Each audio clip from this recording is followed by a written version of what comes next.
It's Friday. It's Panty Greg here. I'm so in the mood, you guys.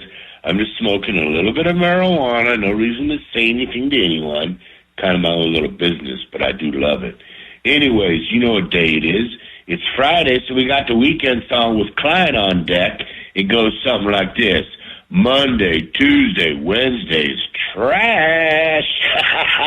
Play it, Sam. Ooh, excitement. I love you. Yeah, honey. Oh, I want to eat my breast. It's not about that Monday, Tuesday. Who cares about Wednesday?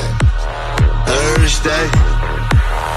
Forget that noise. Oh. Are you ready for the weekend? Are you ready for the rear end? Are you ready for the weekend? Are you ready for the rear end? Monday, Tuesday, Wednesday, trash. Thursday, Friday, forget about that. Friday, Saturday, where is that? It's Sunday, sleeping in, eating brunch. You want to play with a child? Klein was on the radar of police. Hey. Hit the beach or hit the mall. Go out with friends, do nothing at all. Sleep in, watch movies, read books. Anything goes, just take a look. Bitch. Are you ready for the weekend? Yeah. Are you ready for the rear end? Go. Are you ready for the weekend? Yeah. Are you ready for the rear end? Go. Are you ready for the weekend? Yeah. Are you ready for the rear end? Go. Are you ready for the weekend? Yeah. Are you ready for the rear end? Go. Are you ready for the weekend? Yeah. Are you ready for the rear end? Go. But or as plug. Wait for the weekend, yeah. Wait for the weekend, yeah. Klein Alley Show. 106.7 KROQ FM in HD Pasadena, Los Angeles, Orange County. This is the world famous KROQ. Thank God it's Friday! Hell yeah. Feel them Friday vibes. And welcome to the weekend. Here we are on KROQ. Good morning. And how the hell goes it? Klein Alley Show. Way after 6 o'clock. Look at us. What? We are moving super late today. How did that happen? I don't know. Well, you know, Johnny's been filling in for Vanessa. Vanessa's been on a cruise, and Johnny, who has been subbing in as the producer, arrived just after 6 a.m. this morning. So that's not cap now. Johnny, I saw you walk down the hall. It was 6 o'clock. Straight cap, bro. So you want to check the video, surveillance footage? Go ahead. We can never get that video anyways. What time did you walk down the hall here? 5:57. So let me get this straight. Hold on. Yeah. Your defense for you're filling in as the producer of the show, an opportunity for you to go step above and beyond and prove that you can do all the stuff Vanessa does. And Vanessa gets here, I think, at like 4:30 in the morning. And you decided to get I'm here, not getting here at 4:30 in the three morning. minutes before we go on the air? Yep. All right. Because, look, the show didn't start till like a minute ago. We're already 7 minutes Johnny, behind. But you didn't know that. We didn't have schedules. We had to put another a buffer song in. We were ill prepared for the show. That's y'all. It's the Klein Alley Show. All right. Jesus, dude. My God. Do you know how This guy's producers such a work? D-bag. Johnny's gonna. That's the only word Omar knows is All D-bag, right, too, by the way. relax, Johnny. You're a dick. How about that word? All right. All right. Oh, hold the guy. Piece of He only knows All right. Keep going. It's just started. The show has just begun. We're only 8 minutes this guy. Seriously. Give me another D word, Omar. Yeah, give me another one, Omar. That's enough. That's what we thought. Dude. Oh, boy. Really? Dude, that counts. Johnny, were you upset that there were mean comments in the about your dumbass Laker video? About your Laker video? Dumbass, that's another one. Oh, there's another one. I do know a lot of D words. Keep going. Oh, cool. Johnny, you were upset because some people made mean comments about the Laker video? No, because I thought it came from somebody in, like, Allie's family. So I was just like, all right, this one is, like, a little different. No. That's so funny that you think that Edgar the Garbage Man is in my family. Well, how would anybody know who Edgar the Garbage Man is? I know Edgar the Garbage Man. We don't. We don't go back to San Francisco days like you do. Johnny, what is wrong with What's you, man? going on, dude? Why don't you go home today? Why are you so upset? Honestly, you got a real attitude on you. You come in here, you try to start swinging your D around. You've lost all. There's no respect, dude. There's That's zero my respect. My biggest issue with this guy is there's no goddamn respect. Look how bunt up Omar is No, right now, but dude. I am, dude, because you suck. Look at this, bro. Respect is a two-way street. Yeah, Johnny, it is. You And deserve need to no have some respect, man. too. Johnny, I honestly, and I am your biggest defender about all things. He is, with all the the show. time. Klein has been there for you And when other people get really frustrated, and he defends you all the time, Johnny. Because I think that you do bring a lot of good stuff to this show. But lately, and I'm telling you right now, I've been fighting this from a lot of people for a long time. But you really are coming in here with attitude and really about all things. You're now attacking the listeners, attacking the callers, attacking the commenters. He's a legend. Leave him alone. I'm not mad about the fact I was told to go home and I couldn't come in for the legend tribute to Jed the Fish. I let that go. But damn, man, you're firing everyone up. Not in a good way. Not in a good way. Okay, you're right. I'm sorry. No, I mean, I think you're just dismissing what I'm saying right now, but I'm telling you. I hear you. I genuinely hear you. I'm If just saying, like, I understand, like, No, sorry. but you're really not speaking with any respect to Allie, to Omar.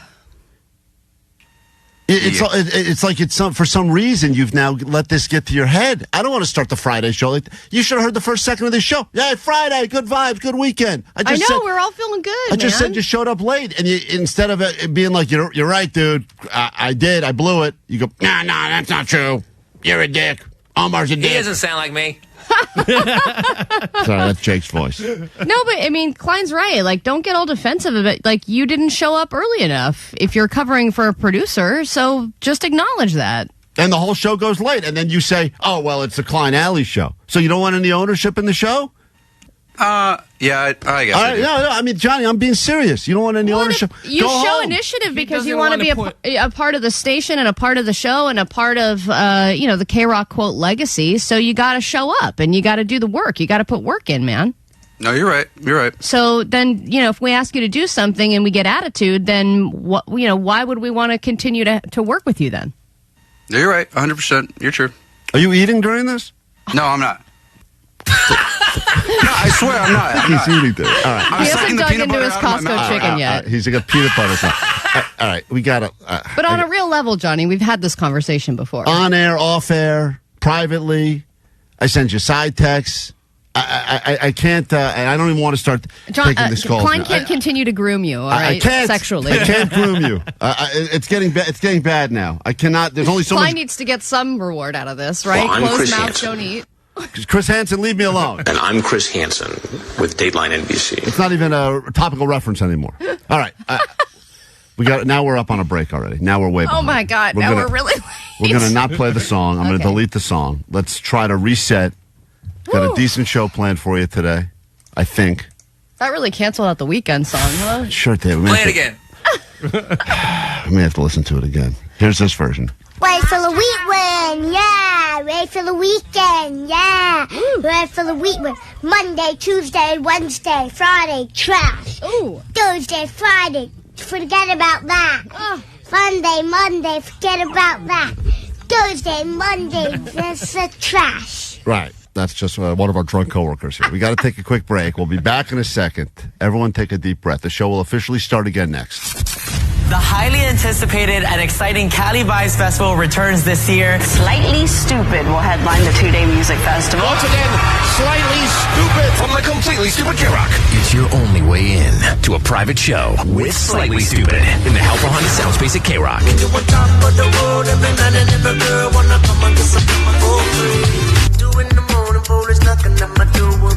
We don't mean to be blunt, but win. And you'll see him again when we roll the tickets up with passes to Cali Vibes. June 7th and 8th, Marina Green Park in Long Beach. Also featuring... Hey, I'm on vacation. This meditation is the best. Dirty Heads, Stick Figure, Iration, Pepper, Cypress Hill performing Black Sunday, and more. Courtesy of Golden Voice and KROQ. What could go wrong? What's up? This is Miles from Slightly Stupid. This is Jared from the Dirty Heads. This is Be Real, the Buddha Master from Cypress Hill, and you're listening to the world famous KROQ. World famous KROQ. That is a bad idea, guys. I'm telling you that right now. Good morning. It's KROQ. It's Klein Alley Show. I got the whole family in here today because it's spring break. My wife's out of town. And babysitters don't exist. Babysitters fell through, so here we are They've now. all quit. They've all quit. Most of them have quit. So I got my dog in here. I got the kids in here now. And hasn't this And been... Johnny and Vanessa are subbing as dog sitters and kids. babysitters. I think technically my kids are babysitting Johnny. To be fair, that's true. And then they've never even heard the intro, the great intro Omar put together about how my kids hate me. Girls, you having fun today at the radio station? Yeah. Yeah. Is Johnny? Do you think you're smarter than Johnny or no? I'm way smarter than Johnny, 100%. Yeah. Google Plus.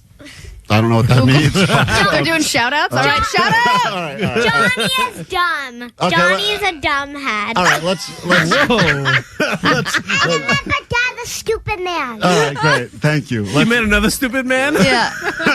Girls, we don't need to talk about all of the... I know you've said some mean things about the people that work at K-Rock. I think Johnny's going to go to HR after this. And Vanessa's Vanessa's a what? I want to know. I don't want to know. I want to know. That'd be nice. No. Vanessa's a penis head. All right. Yeah. Guys. Olivia, I braided your She said penis head. Penis head. Guys, calm down. There's a song. Omar, do you hear the intro? Omar made I this. have it here. Girls, I have listen. it studied by, yeah. Omar made this song for you. I want you to hear this. And you can confirm or deny for once and for all that this is not true. Listen to this. Okay, go ahead. Klein's kids hate him. Shut up. Klein's kids hate him. Give me that. Klein's kids hate him cause he's a bad dad. It's not okay. I'll kiss you, bro. Klein's kids hate him. Fat boy. Klein's kids hate him. Yeah. Klein's kids hate him cause he's a bad dad. What? I want this on your radio. I do not want to do the same on your radio. You are crazy, Dad. All right. Girls, what do you think of your intro? Do you like the song that you guys are a part of? I hate it. Okay. I hate it. All right, good. Thank you. But you love me, right? You love me? Yes. Thank you. Thank you. No, I do not. now you're Okay, hold on a second. Now you're trying to get. Now she's just trying to be So, sensational. Klein, your dad has been taking care of you guys a little bit more lately because your mom's been out of town. And how does your daddy do when it's just the three of you? He's a mean head. No, come on. See now. Can you be an answer? Good. Thank you, Sienna, for telling the truth. You hear that, CPS? No one. CPS, don't listen to this. Sometimes he's good. Stop it. What is the best thing that your dad has? What Thank is the you. best thing your dad has done for you in your during your spring break? I don't know. Nothing. Okay, great. It's like they're trying to get a reaction. Hey, what do you think your dad does for a living? What do you I think? don't know. Well, we're doing it right now. He probably goes poop a lot. That is Okay. hilarious. Great. Crushing it. Does cold plunge. Yes, he does do Yeah. cold plunges. He does Pilates. Okay. Wow. Yeah. That's Pilates? Gay. You do Pilates? Hey, girls, What what did you guys... do you want to share? Can we stop doing this? What did you guys think when Daddy came home and his tips were dyed bleached? When blonde? my hair was blonde, what did He you was say? stupid. Thank you. Great. All right. Super. As opposed to now, and he's still stupid. All right. And now that my hair is back to normal color, am I still stupid or no? No. Hey, did you girls know that your daddy has 2 buttholes? Okay. He Allie? does. Yeah. Allie? That's why I pooped so That's much. why he's pooping so much. Yeah. Guys, very inappropriate. Would your Inappropriate. dad be cool if he got a piercing? I want to have a serious conversation with you about Wait, something. wait. No, you wait. I want to have a serious conversation with you now. Yeah, excuse me. Excuse me. What? Do you know what joke they're about to tell? I don't, but I don't want to hear it. Listen to me. Listen to me right now. How many? It's gonna be. What is she about to say? It's going to be inappropriate. Sienna, Olivia, how be many careful. what? You will lose your play date later. Oh, don't take away her play date. Listen Stop. to me. Listen. How many nipples does he have? See, it's not funny. Great. Does she know about the nipple? No, she doesn't. Jake, no. Listen to me, girls. I want to tell you something quickly. Olivia, Sienna, He's getting both of you. pierced. Listen to me. Yeah. You've been playing a lot of Roblox lately. I don't know if you heard yesterday. There's a big story that happened where a kid was playing Roblox and then got abducted by a kidnapper. And we talked about what happens if you try to get kidnapped. And what is your plan? What happens if you try to get if someone tries to I'll kidnap you? just say no. You're a stupid head. All right, good. And what is your plan, Sienna, if someone tries to kidnap? Because it's so easy. You can just say whatever you want to them or just run away on Roblox. I would punch them in the penis. Okay. That actually is a great answer. Yes. And call Spencer. Okay, goodbye. All right. And call Spencer. that- Who's Spencer? I don't know. Is that the real dad? Probably. Thank you, girls. Make it.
right, K-Rock, we are Klein Alley Show. Let's move on from that disgusting start to the show. Hey, this is an add-on to the Goat Line call from yesterday's show where the guy was calling Johnny a turd. Okay. Yeah, that guy's right.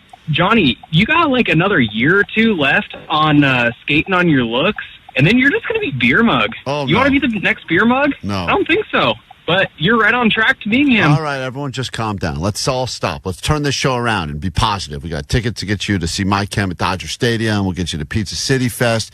We have so much happening on today's show. I did go and contest that ticket I received, Allie, in the private gym parking lot. You'll listen to the audio, but I had multiple people I had to argue with about trying to get my ticket taken out of the record books, even though it's a fake ticket anyway from a fake cop. Regardless, I fought it and offered a bribe. You did? Oh, yes. And now I think I've made matters worse over there. But we'll get to all of that coming up later this morning. You know, I bet the security guards at that parking lot were like, that's when you know you've made it, when you get offered a bribe. When someone finally tries to bribe you, like a real cop? Yeah, you're like, now I'm legit. We have real questions here about stuff going on in the news. It's a Pick Your Poison Friday. If you'd like to play, the number is 800-520-1067. You can battle any single person on the show because it's Friday, which means you don't have to go toe-to-toe against Allie. You'd still her money up for grabs, $100, but you can battle anyone in here, and that includes Johnny or Jake. You cannot take on Vanessa. Vanessa's drunk on a cruise right now, so you can't take her on. You could take on Omar. You could go against me. And here's a theme song that was inspired by you, Allie. Her fupa so big, Jake can rest on it to take a snooze. Let's find out if Allie knows the news. Beautiful. What a beautiful song. Thank you for that. Thank you, I was as hoping, always. hoping more people would be inspired by Allie's fupa. All right, let's say hi to Al. Hey, good morning, Al. How's it going? You're on K-Rock, and it's your chance to win $100 of Allie's money. Sweet dibs. Who would you like to battle? You could battle anyone in here. Omar, Jake, Johnny, me. I gotta go with the main challenger, Allie. Oh, wow, you want to take on Allie? Okay. Yeah, I gotta go with the big guns. Yeah. Oh, the big. Thank you. Let's move attention away from my fupa and onto my big guns. Yeah, it's called a fupa. You can't say that other word. I think he said gunt. We can't say that on the radio, I don't think. All right, hold on, Al. No. Allie will sequester herself outside of the room. I've got some questions here. We will get to your round of Allie Knows the News. You get to answer first, and then the actual fun can begin. Right now on K-Rock, here we go. Allie Knows the News. All right, the big guns is out of the K-Rock studio, which means your exciting round of Allie Knows the News can begin. Al, question number one. The president said that he's really not trolling about this. He's been accused of trolling about something. What does he say that he is not trolling about? It's a statement that he made that's fired up a lot of people. Al. Groceries, I'm guessing. What'd you say? Groceries? Groceries. Here we go. Legoland announced that they are reopening this attraction. Oh. I don't know. You don't even, not even a guess. I will guess they're reopening the train station. I don't know. The NFL draft started yesterday. Who went number one overall pick? You can either give me, actually, no, just give me you don't have to give me the position. You can just give me the player. Oof. I didn't pay attention to the draft. Let's go with, I don't know. 3 of these washed up on Huntington Beach yesterday. Oh, Wales. And final question in this round of Allie Knows the News. Actor Pedro Pascal called this author a heinous loser. Who was he referring to as a heinous loser? J.K. Rowling. All right, you got one, I think. We'll score it at the end. Let's bring Allie in. We'll see how you do. $100 up for grabs. Keeping it old school, going against Allie, the big guns, as we call her around here. If you'd like a chance to win Allie's money every morning right around this time, you have a shot. Here we go. Question number one. Allie, the president claims that he's really not trolling about this. He's been making a statement that's firing up a lot of people, and everyone thought he was just trying to troll. But he claims, I'm really not trolling. I'm being very serious. Gosh, would that be defunding the LGBTQ suicide hotline? No. He's also not trolling about making Canada a 51st state. That is the one. Everyone thought that was just something he was saying to try to fire people up. But he's claiming that really Canada should be the 51st state. And it's firing. It's making so many Canadians angry that they are moving out. Apparently, a lot of Canadians live in Palm Springs. I saw this on the news last night, and or they go there for half the year when it gets super cold in Canada, and they're all going, "We're out of here. We don't want to even live here anymore." Really? I didn't know so many Canadians lived in Palm Springs. Apparently, That's such a random. I think there's more Canadians in Palm Springs than in actual Canada. No, gays in Canada. They've taken over all of Palm Springs. Oh, man. Question number 2. Allie's up 1-0. Go to question 2. Legoland announced they're reopening this attraction. I don't know anything about Legoland. A giant Millennium Falcon Lego ride. It's a terrible guess. I don't know. He also didn't know. He was closer, though. He said train station. The correct answer is Legoland Driving School. Okay. Legoland Driving School. Is that a cool thing? Apparently, it's all the rage. It's coming back. Go to question number 3. Allie's still up by 1. The NFL draft started yesterday. Who went number 1? Number 1 draft pick. Big story. I don't know the player, but I know the Titans had the number 1 draft pick. All right, that is correct. That's a half point. A quarterback? Well, you're getting closer. Cam Ward. Cam Ward. I will give you. Sure, it's not. Kupa Hakua had 35 yards last night. That's who it was. She's right. Sorry. He's already on a team, but they drafted him again. That's our NFL insider right there, Vanessa. We go to question number 4. 3 of these washed up on Huntington Beach yesterday. Whales? I think it was dolphins, sadly. Oh, so I cannot give you the point. He said also whales, but they were their skinnier, smarter counterpart, the dolphin. And we go to this final question. It's that domoic acid that's making all the sea lions crazy, too. Actor Pedro Pascal called this author a heinous loser. Oh, that would be J.K. Rowling. All right, he got that as well. All right, well, Al. It's the only heinous loser author you can think of. You put in a decent effort. Unfortunately, this round of Allie Knows the News comes to an end for you. And what must you shamefully admit? Rigged. What? It was rigged. Rigged. Half a point? Half a point. Half a point. You still would have lost. Yeah. Yeah, you still lost. You're the heinous loser now. I think it was rigged. All right, fair enough. You're the one who messed with the big guns and the big fupa. You brought out the big guns. You I want to lay on it. You would have beat anyone else. Get over here, Jake. KROQ Klein Alley Show.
Meet us this morning. The numbers you can use are 800-520-1067. We are Klein Alley Show KROQ. We got lots to give you throughout the morning, and usually we get excited for a Friday show, but not everyone's excited for the Friday show. Hey, Klein Alley, love you. You guys love to hype up the Friday show, saying it's going to be the best hour, the best show of our lives. But TBH, I think the Monday show is way better. On Mondays, you're half asleep. You're like more messy, unorganized, and we get to experience the real, raw Klein Alley. Well, we're pretty messy right now. I mean, don't be fooled. I mean, I know we got excited because the weekend's here, and there's a different energy on a Friday. Monday, we do all feel like we've got that hungover sort of energy, and we do look, I guess, sloppier. I mean, you can see us now on YouTube, so maybe if you put together a side-by-side of what we look like on an average Monday versus a Friday. It's funny because I feel like we are unraveling by Friday. Yeah, that's how I feel, too. I mean, I would say this is when we're at our absolute sloppiest because now we're the most sleep deprived. At least we catch up on a day or two of sleep, except for the weekends where it's busy weekends where we're out and about doing stuff, going out, actually living a life. Which this was a very busy weekend. You live life like humans for a change instead of, us like living like gremlins where we got to go ahead and lock in before the sun goes down. I mean, that's unfortunately the nature of this. It's like it's living life like gingers, Allie. Oh, the sun, hide. I know. Then especially during the weeknights, if you actually go out and do something, you're like, whoa, everyone's like out. Well, what is everyone doing out here? It's like 8. I had to run out last night and get dog food because I realized my dog was out of food, and I went out and drove to the pet store. I was like, I can't believe they're still open. And then I was like looking at all these cars on the road. Like, what are these? What are they all doing? What are they doing? Look, it was like go home. It was 8:15. I was like, well, why am I? If it's normal. Most people are coming back from work still. Some people are just going out to dinner. I was like, what are you guys all going to the clubs? Bunch of ravers? Get out of here. The Friday show is more curated, and you guys are just so excited to leave us for 2 days. Wakanda, Wakanda. Thank you for that. What a beautiful message. And we're not excited to leave you at all. We're just excited to sleep. Yeah, it's not about going home. I consider you, who spends time with us on the morning show, listening or interacting, way more significant than our actual own family. And I think this other caller would very much agree that you, the listener of the Klein Alley Show, have already made a wise decision, or you're just listening lazily because you're too lazy or hungover right now to switch the station. But they've made the argument that our own family treats us like garbage and that you are our real fam here. Hey, guys, I'm listening to Wednesday's podcast, and Klein's talking about his wife taking her to the airport, picking her up, whatever. My God, people, your wives take so much advantage of you guys. Like Allie's wife with her tap dancing, and then when Allie confronts her, she's just like, whatever, yeah, I'm doing it. And then Klein's wife, always taking advantage of him and doesn't freaking even have sex with him. And well, she's not true. She doesn't not have sex with me. I love that her example for me is that Katie's tap dancing all over the place, and that's how she's taking advantage of me. Well, she kind of is. But then for you, she has legitimate examples. I think your thing is more legitimate than my thing. You confronted your wife. You said, your tap dancing is annoying. Cut it out. And she said, whatever, I'm going to keep doing it. Well, but it was mainly about her damaging our floors. Yeah, she got her own practice floor now, so that's been remedied. That's great. Doing all these favors for her. Man, you guys need to, really look at your situation. Okay. Sorry. Thank you. Big dip. Appreciate that. What a lovely call. We need to look at our situation. I think we're doing great. Yeah, honey. That's what Thanks, babe. There's Boobikins for you right there. Yeah, hi, Boobikins. Are you going to give up the tap dancing or just keep tapping all over Allie? No way. Yeah, I got it. Okay. Shut up. KROQ. Inside of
Show. We'll find out in a moment if one of the comments you made, either on the text line or on the Instagram or any of the places we are, is going to make it into the top 5 comments of the week. There's been a lot of stuff going up this week, videos, Coachella stuff. Johnny AI'd us all into dogs. We will go through the top comments. Many of them are very, very mean. Some are okay. And Allie will break them down in what we are calling the top comments of the week. Look, there have been a lot of things posted, as you mentioned, the dog post, seeing us as dogs, which was thanks to AI. I think the meanest thing that was said there was that Jake looks no different. That's really mean. That's so mean to the dog. Really? It's a poor dog, yeah. I don't look like that dog. I don't know why that dog is so goddamn sad. If you go to the Instagram, I don't know, once again, I'm sure AI is meant to be used for all sorts of really smart things, but we've just figured out that we'll just use it to turn us into dogs, and which I know is not the intention, but I can't think of a better way to use it. Anyway, as a result, it is funny because you look at, I think Vanessa is the most similar because they turned her into a Chihuahua, which means AI clearly works, but... And is slightly racist. Well, a little bit racist, you're sure. And a lot of people have questions as to why Vanessa was the only one with dog arms. Yeah, those, I don't, that's a great those question. are actual arms. Everyone had regular arms, and then she had dog paws. AI's got a lot of glitches. I know they're going to fix these glitches, but for the time being, I love all the glitches. So you can check that out at Instagram. And the meanest comment in that group was that Jake looks like the dog, unchanged. Yeah, and we're not doing meanest comment. We're just doing the comment of the week. It happens to be that the comment of the week is also mean. Okay, good. And it was made on my video of... trying to hand out rock pants at Coachella, and it was This is where from... you were wearing a bra.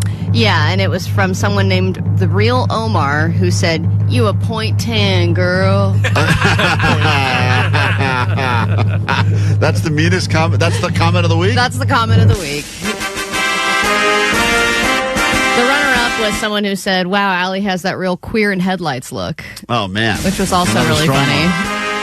So thank you, as always, for your interaction, and maybe your comment could be the official comment of the week. Yeah, there's lots of stuff up there for you to comment on, enjoy, and thank you for not already following along Klein Alley Show. I think that today could be the day, speaking of interaction, that we cross the 100K threshold on YouTube. We are like... We're only a few hundred away, right? A few hundred people away from getting over to 100,000 subscribers on KROQ's YouTube, where we are live every single day.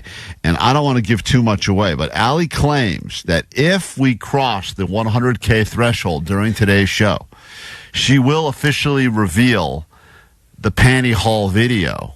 And here's just a tease, guys. This is Allie and doing her Panty Haul video. This is my setup, if you which thought it's she was more difficult than it seems. If you thought she was a .10 before, Have you seen you got to see Allie trying on granny panties, but this will only be released if we cross that 100,000 threshold today on the show. All right, guys, I just got my Panty Haul shipment. I got 3 different pairs. Now, is that you ripping the underwear, Allie? That's the underwear. Okay. It was... No, I had to do an unboxing first. Oh, got and it. then all right, guys, I just got my Panty Haul shipment. I got 3 different pairs of underwear. These are the burlap ones. No, those do not sound sexy. First is the Warner's Blissful Benefits. By the way, she's in her kitchen. Like, don't do it in your kitchen. You got to do it like in your bedroom. That's where the Panty Haul videos I'm live. moving over to the bedroom. This is a tease, all right? Okay. Omar is the Panty Haul expert. He loves these videos, and he's never seen one happen in a kitchen ever. In a kitchen. I'm like, what is happening This is where I open my Amazon packages. That's all you're getting for now. Once again, if you're not already subscribed, following us on YouTube, KROQ's YouTube, I recommend you go there. We just lost 200 listeners. We didn't. lost 200. Unbelievable. Get there now while you can. If we cross 100K today on the show, we'll drop the Panty Haul video with yours truly.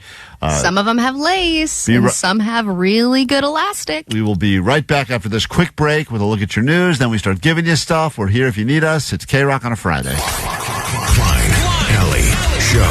The world famous KROQ. KROQ.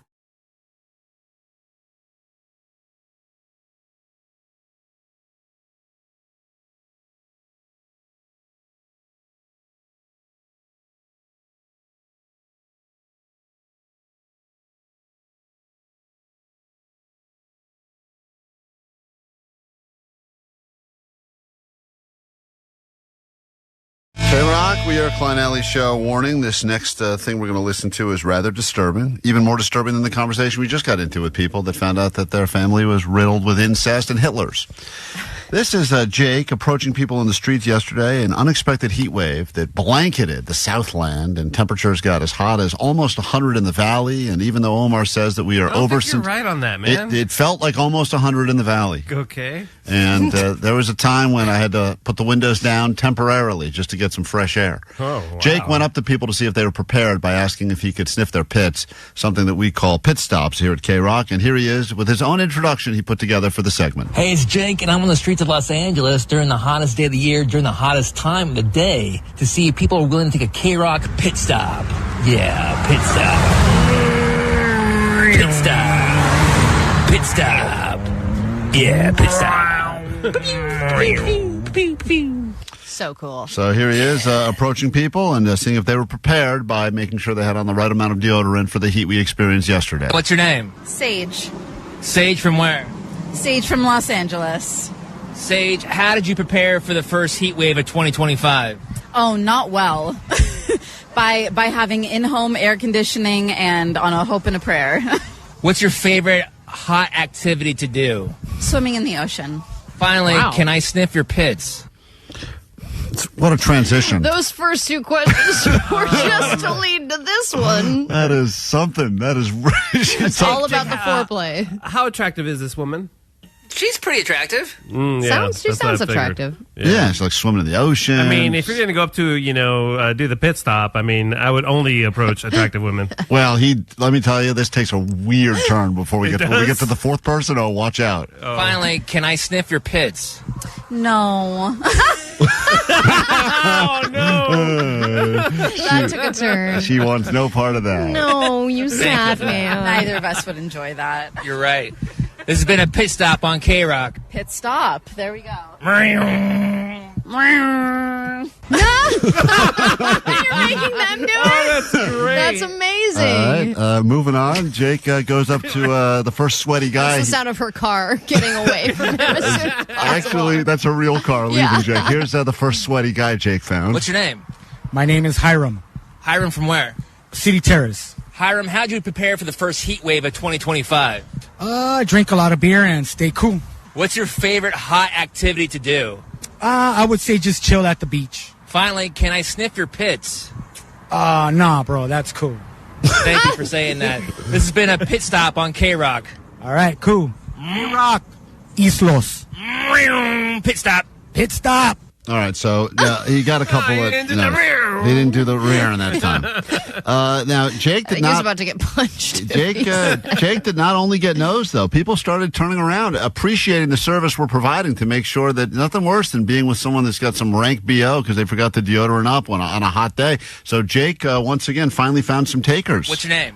Trisha. Trisha, how did you prepare for the first heat wave of 2025? I was not prepared. I was zero prepared. That's why we're doing the pit stop, to make sure people are prepared for the next one. Because all of a sudden, one of those days, you forget deodorant. You hope it's not a day where temps are getting close to 100. I thought it was going to be cold. No fans, no heating, cooling towels, nothing. Not prepared. Now I am. What's your favorite hot activity to do? My favorite hot activity to do in a heat wave? Yoga? I would say yoga, yeah. Finally, can I sniff your pits? You asked the same two preliminary questions to everybody, Jake? Yeah. He wants to make them feel comfortable before he...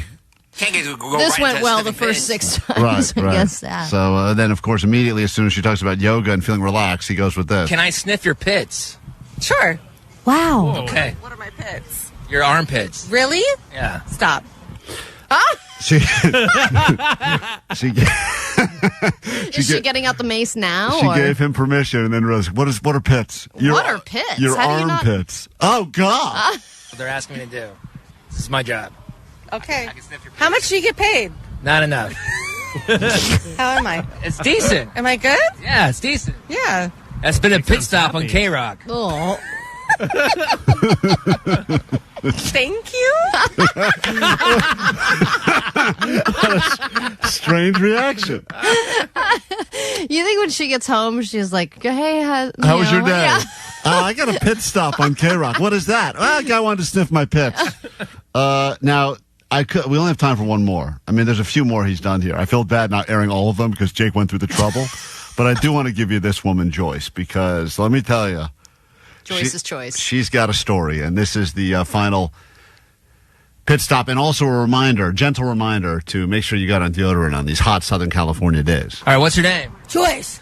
Joyce. Now, in the voice alone, it sounds like she is fried inside and out. All right, what's her name? Joyce. Joyce, how did you prepare for the first heat wave of 2025? I went to Ventura and got the hell out of Burbank. I can tell you I prepared for the first heat wave of 1825. That's what it sounds like. Does she have like branches in her hair? I just picture someone kind of living in the forest. Kinda, actually, yes. I got out of Burbank. It was beautiful. Came back. It was too hot. Hopefully we'll get a few more cool days before the real heat of the summer starts. It's funny because she's trying to have a real conversation about the weather, only she doesn't realize in a moment Jake's going to have to ask to sniff her pits. Yeah, I know. This summer is scary.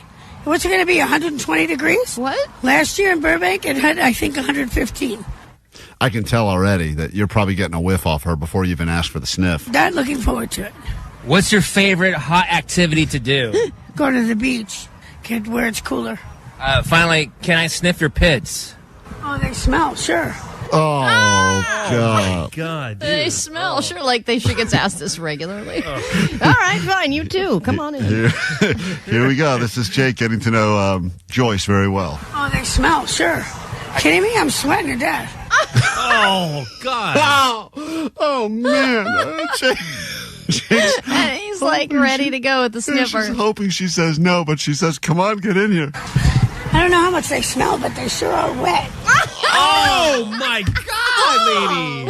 How do you not know how much they smell? God. So much moisture down Jake, there. I think you're meeting your soulmate right now. This is Jake. It just sounds like Jake. She's like female Jake. I don't know, but they're wet. Mine are wet, Come on over. Oh, goodness. Oh. See? That's what happens when you get off a train in Burbank. That's what happens when you get off a train in Burbank? Apparently. What a great advertisement for the Metro. The perfect storm of smell. Public transportation, 100 degrees, Burbank. That's what happens when you get off a train in Burbank.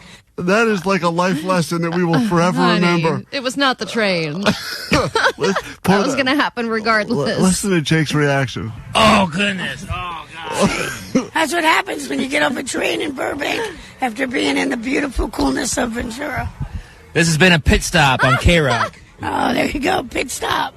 You gonna wipe them now so that I don't have to carry them around anymore? What?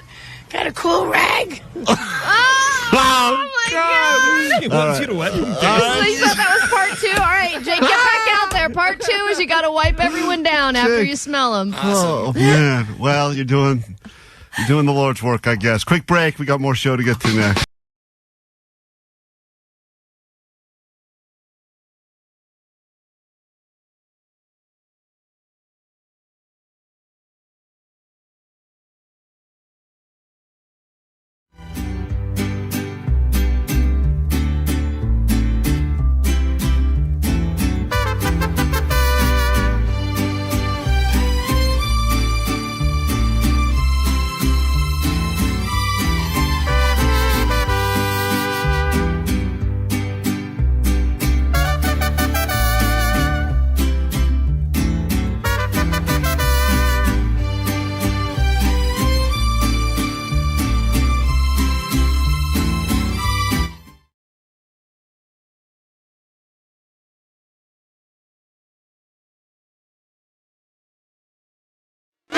We are now less than 400 people away from crossing 100,000 subscribers on KROQ's YouTube. If we get there during the show today, which gives us about 3 hours from right now to find 400 people that are willing to smash that like, follow button, subscribe, Allie will drop her panty haul video, and then our numbers will completely collapse. But in the meantime, it will be fun to try to get there. Make it happen if you're not already following along KROQ on YouTube, where you can watch the show live every morning and continue to interact with us. So let's get to the news, then a brand new hour of the show before we have your final last pair of tickets to see My Chem, Dodger Stadium in the pit. You will win them from us at 9 o'clock this morning, and that's it. Then we're out of those tickets. So if you have been waiting and trying all week, trying with us and trying again with Kevin Ryder, fear not. We have a pair for you at 9 a.m. this morning, and that will be the last pair. So I recommend you listen to every damn thing we say between now and then. Who knows? Maybe it helps. Grab your Adderall. It's time for ADD News. All right, Shannon Sharp has had a couple of scandals in the last year, and this last one has made such an impact that he's announced he's stepping down temporarily from his duties at ESPN.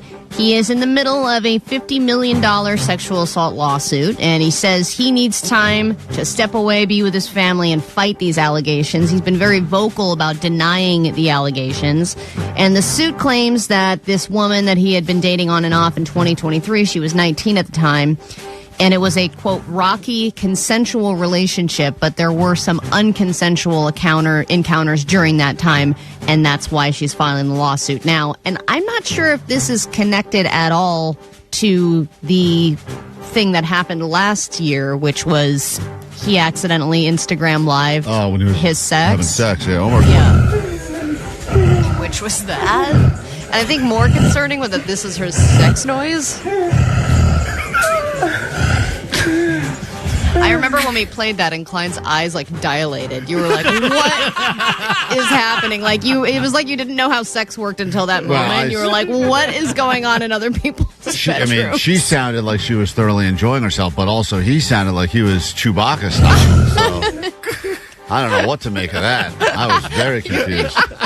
I mean, I'm sure we all think we make probably normal noises when we're having sex, but if you listen to it with no context, you're just hearing people, we probably all sound crazy. Oh, yeah. And probably the better it is, the crazier we sound. Yeah, but because you are making sounds that are very guttural. Primal. Yes, exactly, Jacob. Primal. And primal means different things to different people. It's probably like that sound I made the time I saw that giant slice of pizza that Omar was always playing over and over again. You went, that's me being primal. And the pizza went, that's wow. Yeah, that's probably what I sound like. Yeah, similar. That's Klein with pizza. That's me with pizza. I get it. You'll be hearing that all weekend at Pizza City Fest. You better believe it. All right, in Southern California, there's always some big plan supposedly in the works. There's a high-speed rail that's supposed to be happening, or a gondola to Dodger Stadium. I'll share with you one new idea and an idea that's finally coming to fruition. First is Irvine. They're exploring the idea of a gondola system. And a company has gotten $10 million to create 8 gondolas, which seems like not enough money. First of all, what are 8 gondolas going to do? Moving people from where to where? I mean, they haven't detailed the exact locations, but they claim that it's going to make transportation and tourism better. But 8 gondolas seems like so many. It's not going to help. No one's going, oh, don't worry, I'll take the gondola to work tomorrow. Oh, the gondola you take when you know it's going to take forever. Right. At a ski resort or something like that, which is the only time I've ever taken one, it's like it is going 1 mile an hour. I think they have a gondola at the San Diego Zoo, maybe. One in Palm Springs, too. Yeah, they have there's certain but it's never like it's a convenient way of transit. No, it's like, oh, this is more fun than sitting in traffic. Right. Palm Springs one is very convenient instead of hiking that mountain. Right, yeah. If you want to get to the top. Just going up, sure. Yeah, but also, Ali said $10 million does not seem like enough to do anything. $10 million, they'll fix one pothole in L.A. for $10 million. I guess this company has $10 million in 1 year, like a trial period. I'm like, what are they supposed to get done in that time? But so this is finally happening in L.A. It's the big L.A. metro hub by the airport. They've been working on for years. It's all the construction traffic that you've been sitting in for many years. It finally has an opening date, June 6th. That's the day. And the city's really excited about it because it finally opens the airport to the public transit system. So you can finally take public transit and get stabbed to and from the airport. Nice. And once that people mover opens at LAX, you will actually be able to get to this big LA Metro hub from the airport, which at the very least could probably take you to a cheaper parking lot if you want to avoid airport it's parking. Funny because once they officially open it up, they're going to say, wow, look how much better everything's moving at LAX. And they're going to say it's because of this mass transit, but it's not. It's because they finally got rid of all the construction stuff. Exactly. And they're going to think it's, oh, man, look at this thing. Anyone getting off that? No, not really. Mm-hmm. But it's that construction is just ungodly there. And I'm there a lot. You are there You a are. lot. You So know every orange cone in that 1 mile I radius. know all of those guys by name. Every construction worker at LAX. Larry! Hey, I'm thinking about you, Juan. All right, and the McDonald's is doing something that Taco Bell has been well known for doing, and that is coming up with something, taking it away, and then bringing it back. And McDonald's is now adding crispy chicken strips to their menu after taking it away 5 years ago. This was something that was put on the menu during COVID, and it was a temporary thing, but everybody loved it. Then they took it away. Now, by popular demand, they are not only bringing it back, they are making it a permanent menu item, and this is their first permanent menu addition to, this is their first permanent addition to their menu in 5 years. Oh, yeah. So good chicken fingers. That's what Klein's going to say when he eats them. Just imagine how twisted it would be of a company to give you something you love for a long time and then take it away from you and then 5 years later bring it back. Yeah. And unrelated, Kevin Ryder is now on the afternoons here at KROQ. After 5 years, I believe. After 5 years. The chicken tender of this fine radio station has made his way back as a permanent addition to our menu here on the world famous KROQ.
106.7 KROQ FM in HD Pasadena, Los Angeles, Orange County. This is the world famous KROQ. Thank God it's Friday! All right, just after 7 o'clock on a Friday morning, perhaps the greatest day of your life if you win those final pair of tickets to go see Mike Ken, Dr. Stadium. Pizza City Fest starts tomorrow, LA Live. All the best pizza, Southern California, we get you in.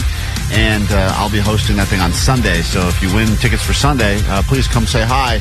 Meanwhile, we were attempting to set a brand new record, at least at KROQ, and that is to have 100,000 YouTube subscribers on KROQ's YouTube channel by the end of today's show. If that does happen, Allie will release to the general public a video of her trying on panties. It's her very own Panty Haul video. And here's just a tease you can look forward to. Earners Blissful Benefits. These are, let's see. This is moisture wicking cotton. Oh, God. Yeah. I'm not good at this. That's clear. All right, guys, I just got my first panty haul. This is my second take. Okay, well, you get it all uncensored and totally unfiltered and clearly unedited, and that'll all be happening. We just lost another. Jake's right. We're losing followers now. Well, you have to follow and get a friend to follow as well. Hold on a minute. If we I also got Achtung. Oh, no, that's German. Hold on. Oh, boy. I was reading all the different languages on the bag. It was hard to tell what the brand was. A lot of questions about the YouTube because we're sitting here on KROQ every morning like we have been for a while, but now also streaming on YouTube. I got a quick question about Omar. Why isn't he ever on YouTube? I'd like to see him. Omar, if we get to the 100,000, would you make a cameo guest appearance on the YouTube? Let's do 200,000. Okay, Wow. 200,000, Omar says. We're only 400 away, and then another 100,000 after that. And we're going to be right there. By the end of the show. So let's go ahead, and if you're not already following, subscribing, liking, we would greatly appreciate that, and you can see the show. Meanwhile, there's some stuff we should be aware of, because I guess whoever's operating the cameras around here is not doing a great job of shutting them off when we leave at the end of the day. Hi, Klein and Allie. I watch you guys on YouTube. Netbangers, hello. Do you guys know that you also stream on Twitch? Because you guys are still live today, and it's been 7 hours. Oh, my God, what? Just want to let you guys know that you're on Twitch, too. So you can watch us live for 4 hours, or you can just watch whatever happens in the studio after us without the person even knowing that they're being broadcast live on Twitch. So what? we got that So, like, Megan Holiday and all of them are, like, being... Watch Megan Holiday and Nicole Alvarez pick their nose on Twitch. It's going to be a lot of fun. That probably would crush. I bet it would do better than us. 100,000, no problem. Megan Holiday's picking her nose. Man, that is a watchable show. Let's get into this from Jimmy World, and we'll get into the complete hour we have in store for you, including some investigative undercover reporting and much more. And it all starts right now on the world famous KROQ.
Show. Coming up later this morning, get you the last pair of tickets into the Dodger Stadium for my chem, and we'll find out what happens when I confront the security guards and parking lot officials to try to get my ticket expunged from the record. I got one of them fake tickets at a parking lot 2 days ago that said that I was warned and the ticket would go in my permanent folder, and if I did it again, I would potentially be banned from ever parking in that parking lot ever again. And somebody who's had many things on my record in the past, the word expunged or wiped clean is a great feeling when that does happen, when you can work it out. The reality is I don't really care, because to get a fake ticket from a fake cop in a real parking lot is the greatest type of ticket to get, because it means nothing. Mm-hmm. But the fact that I'm actually trying to fight it, I don't think anyone's ever tried to fight one of these tickets ever before. They seem shocked that I was so upset about it, and we'll get to that audio coming up later. Of course, Vanessa's still on the high seas for the final day of her cruise, and we were giving her a hard time because we're convinced that she's a child and she's only doing childish things, and someone wanted to let us know that they know the cruise she's been on.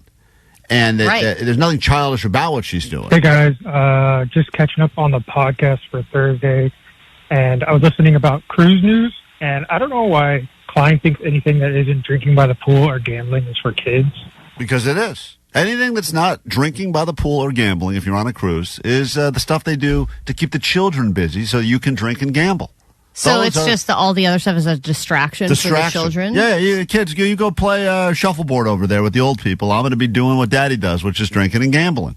So got to pay for this cruise somehow. Got to gamble. So that's why you're convinced that Vanessa is a child. Yeah, she hasn't mentioned. I don't even think she knows there's a casino on the boat. That's the DNA of the boat, is the casino. It's the best. She doesn't like gambling. I would sit outside and shake until they got just far enough outside of port to be in, quote, international waters. And then finally they're like, all right, we're in international waters. And they'd open the doors. Wasn't this one of the first times you gambled successfully? First time I was 14 or something, and a buddy of mine, sister got sick, and at the last minute I got to go on a cruise with his family, and I had a fake ID and went in and pretended I was 18 and started gambling. And I don't even think my voice had changed yet. I was like, aww. I swear I'm 18. Oh, man. and that was like, your voice was probably even higher than your Women in Oil days. It was way higher. And I won $150 playing blackjack, and it was the greatest rush of my life, and that's why to this day I have a legitimate gambling problem, because I won $150 at the age of 14 in a casino. All because of cruise. So, anyways, Deal or No Deal on the cruise. I know a cruise she's on. It's not for kids, man. They play for real money, and in fact, when I was on there last time, I won $300. So it's a good time. I didn't know. Okay, that's it. Bye. Thought she was playing a kid's game. We do have an updated cruise news from Vanessa, and I'll just let you know, on her last day of the cruise, she sounds like she's back to her old self. Oh, good. Cruise news. Was in Cabo. Okay, we'll find out exactly what happened when she was in Cabo. So lots to get to this hour on the show. Go nowhere. Show continues next. Remember, we're trying to get to 100K on KROQ's YouTube. If we get there, Allie will release a video that the world needs to see as we celebrate the 20th birthday of YouTube. What better gift can she give that platform than a video of her doing her very own Granny Panty Haul? And that ass. We'll get to that and more next. The highly exciting Cali Vibes Festival returns this year. Slightly Stupid will headline the two-day music festival. Once again, Slightly Stupid from the Completely Stupid KROQ. It's your only way in to a private show with Slightly Stupid in the Help Behind the Soundspace at KROQ.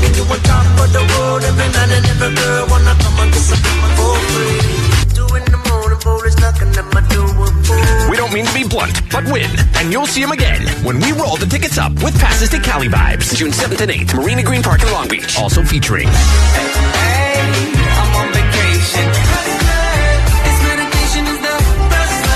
Dirty Heads, Stick Figure, Iration, Pepper, Cypress Hill performing Black Sunday, and more. Courtesy of Golden Voice and KROQ. What could go wrong? What's up? This is Miles from Slightly Stupid. This is Jared from the Dirty Heads. This is Be Real, the Buddha Master from Cypress Hill, and you're listening to the World Famous KROQ. World Famous KROQ. This Friday and Saturday, only at Old Navy. All shorts are 50 to 60% off. Yeah.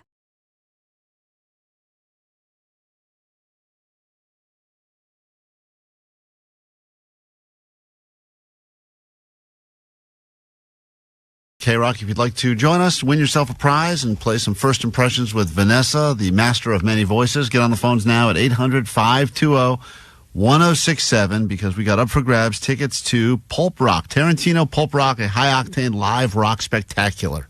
And Quentin Tarantino has made some incredible films over the years. Some of the best. Some of the best, and some of the best monologues in movie history, some of the best, most heightened moments with a lot of swearing, but we figured Vanessa would be incredible at replaying some of those. She's never seen a Quentin Tarantino movie ever, so let's start with that. Never seen one, but she will be recreating some of the most iconic scenes, and you will, of course, if you win these tickets, you'll get to go to the Tarantino Pulp Rock, where you'll get to watch these iconic films and the soundtracks performed live at Cinevita at Hollywood Park.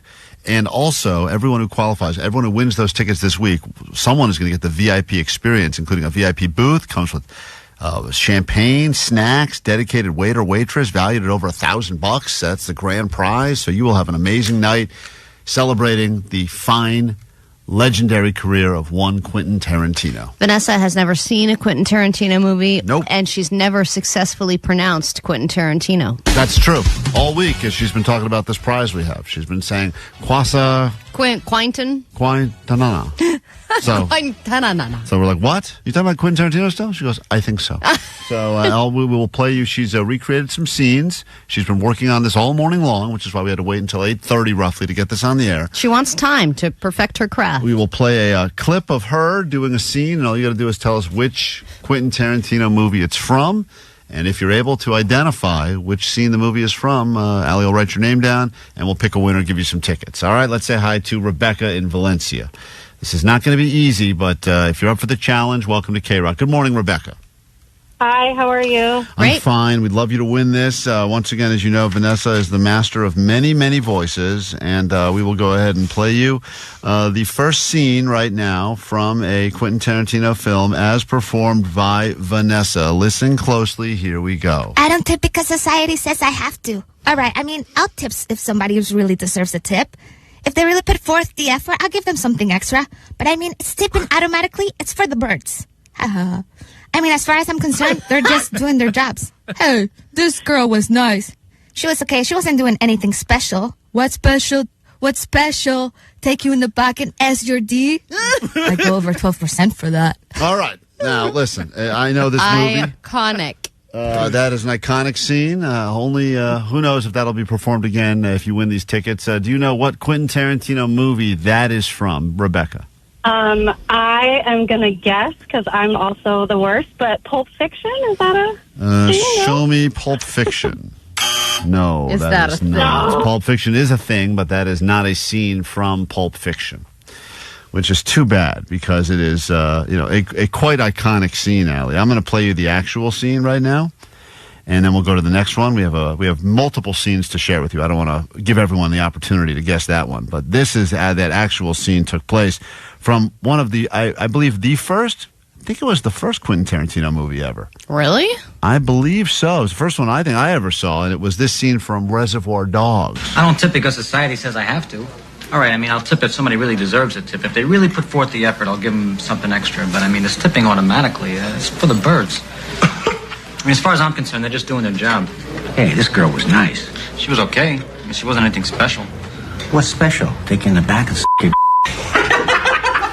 So, I don't know. I think Vanessa and Steve Buscemi had similar delivery. Yeah, can I just hear a little bit of Vanessa's impression now? Because now that I recall Steve Buscemi's delivery, I would just like to hear a little bit because she got the. I don't tip because society says I have to. All right, I mean, I'll tip if somebody really deserves a tip. But you sped up her speaking a little bit. I'll tip if someone really right. That's her Steve Buscemi. If they really put forth the effort, I'll give them something extra. Yeah. But I mean, it's tipping automatically. It's for the birds. All right. Well, there you go. Beautiful. It's for the birds. It's a beautiful recreation right there. This is First Impressions with Vanessa. We move on. We say hi to Armando now. Armando, I hope you can get one of these right so we can give away these tickets. Good morning, Armando. Good morning. How's it going, guys? Good. I hope you're a fan of Quentin Tarantino. More importantly, I hope you're a fan of Vanessa Tarantino as she is recreating some of these iconic scenes. And here is your scene. Listen closely. The price you pay for bringing up either my Chinese or American heritage as a negatives, I collect your effing head. Whoa. Just like this effer here. Now, if you son of a bitches got anything else to say, now is the effing time. All right. Feel like I'm in the movie with Vanessa. Do you have any idea what Quentin Tarantino film that line comes from? So good. I believe it's from Kill Bill Volume 1. Let's find out if you're right. ただ今問題になったことは除きますが The price you pay for bringing up either my Chinese or American heritage as a negative is I collect your head. Just like this here. やろうと同じようにね Now, if any of you sons of got anything else to say, now's the time! Beautiful. Woo! Beautiful. I gotta watch that again. I didn't think so. Equally intense. I think Vanessa's version was almost as good. Armando, hold on. Anything else to say? Yeah, hers was like if Rosie Perez got the role. But still... Don't bring up her Chinese heritage. Yeah. Once again, this was just a clip of Vanessa. What?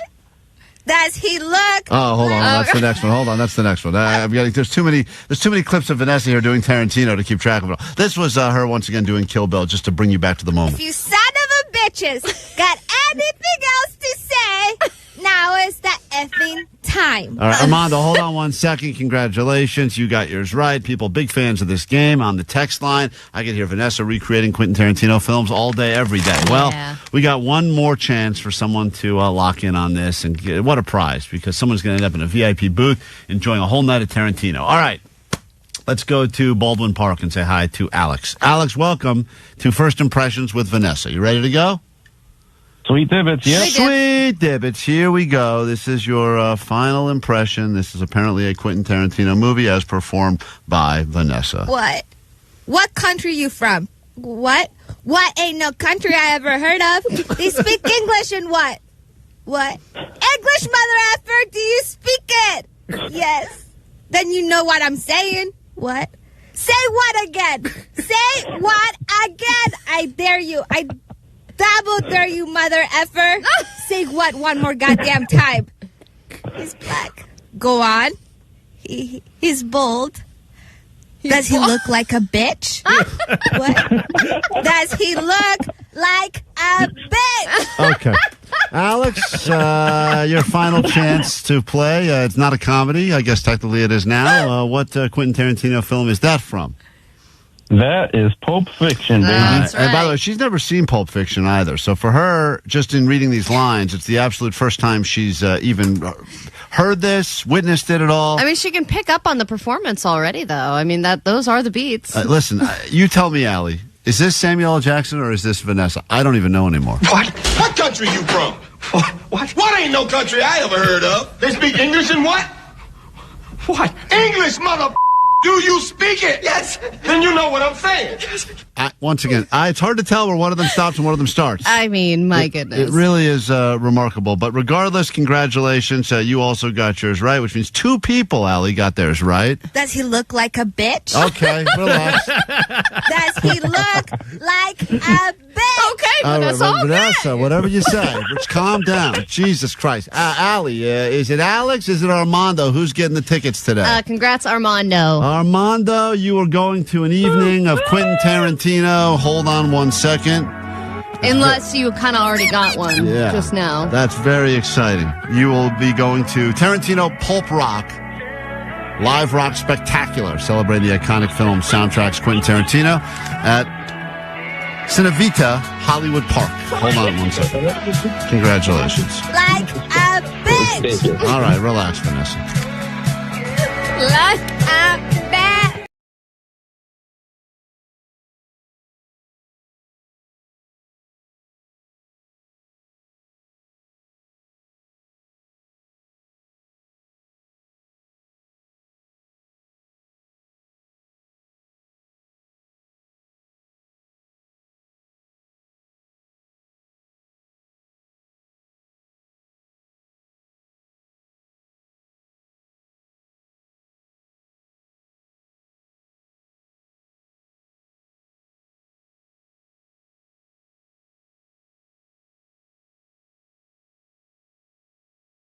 I want to warn you that of all of the dumb things that we've done on this show, and I would argue on the history of this radio station, this could potentially be the dumbest.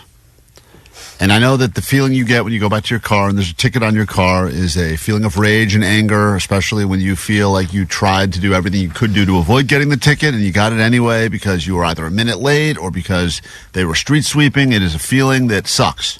Oh, man, it totally changes your day. But and you think if I could just go back and do something differently, because all this would go either away. you don't pay the ticket and it's just going to constantly be there like a cavity, just slowly bothering you, and potentially when you go to renew your registration, they're like, sorry, can't do it, you have an unpaid ticket. Plus or, penalty fees. right, or potentially the best feeling you can ever get in the world is when you look down at the ticket and you realize they've written your license plate number wrong, or they got the make of your car wrong, and then the whole thing is just a rip and toss, like no harm, no foul. Well, you have to fight it first, but yes, they'll dismiss it. Sometimes I just rip it.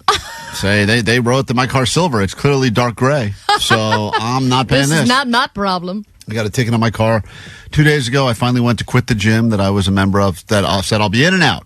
No time at all, so I parked in one of the charge your car spots. I do have an electric car. Some of those spots do say electric car parking only, but it's unclear whether or not you have to necessarily charge the car or you could just park it there and leave. I parked it. I went inside. I came out. There was a ticket on my car. The ticket was not a real ticket.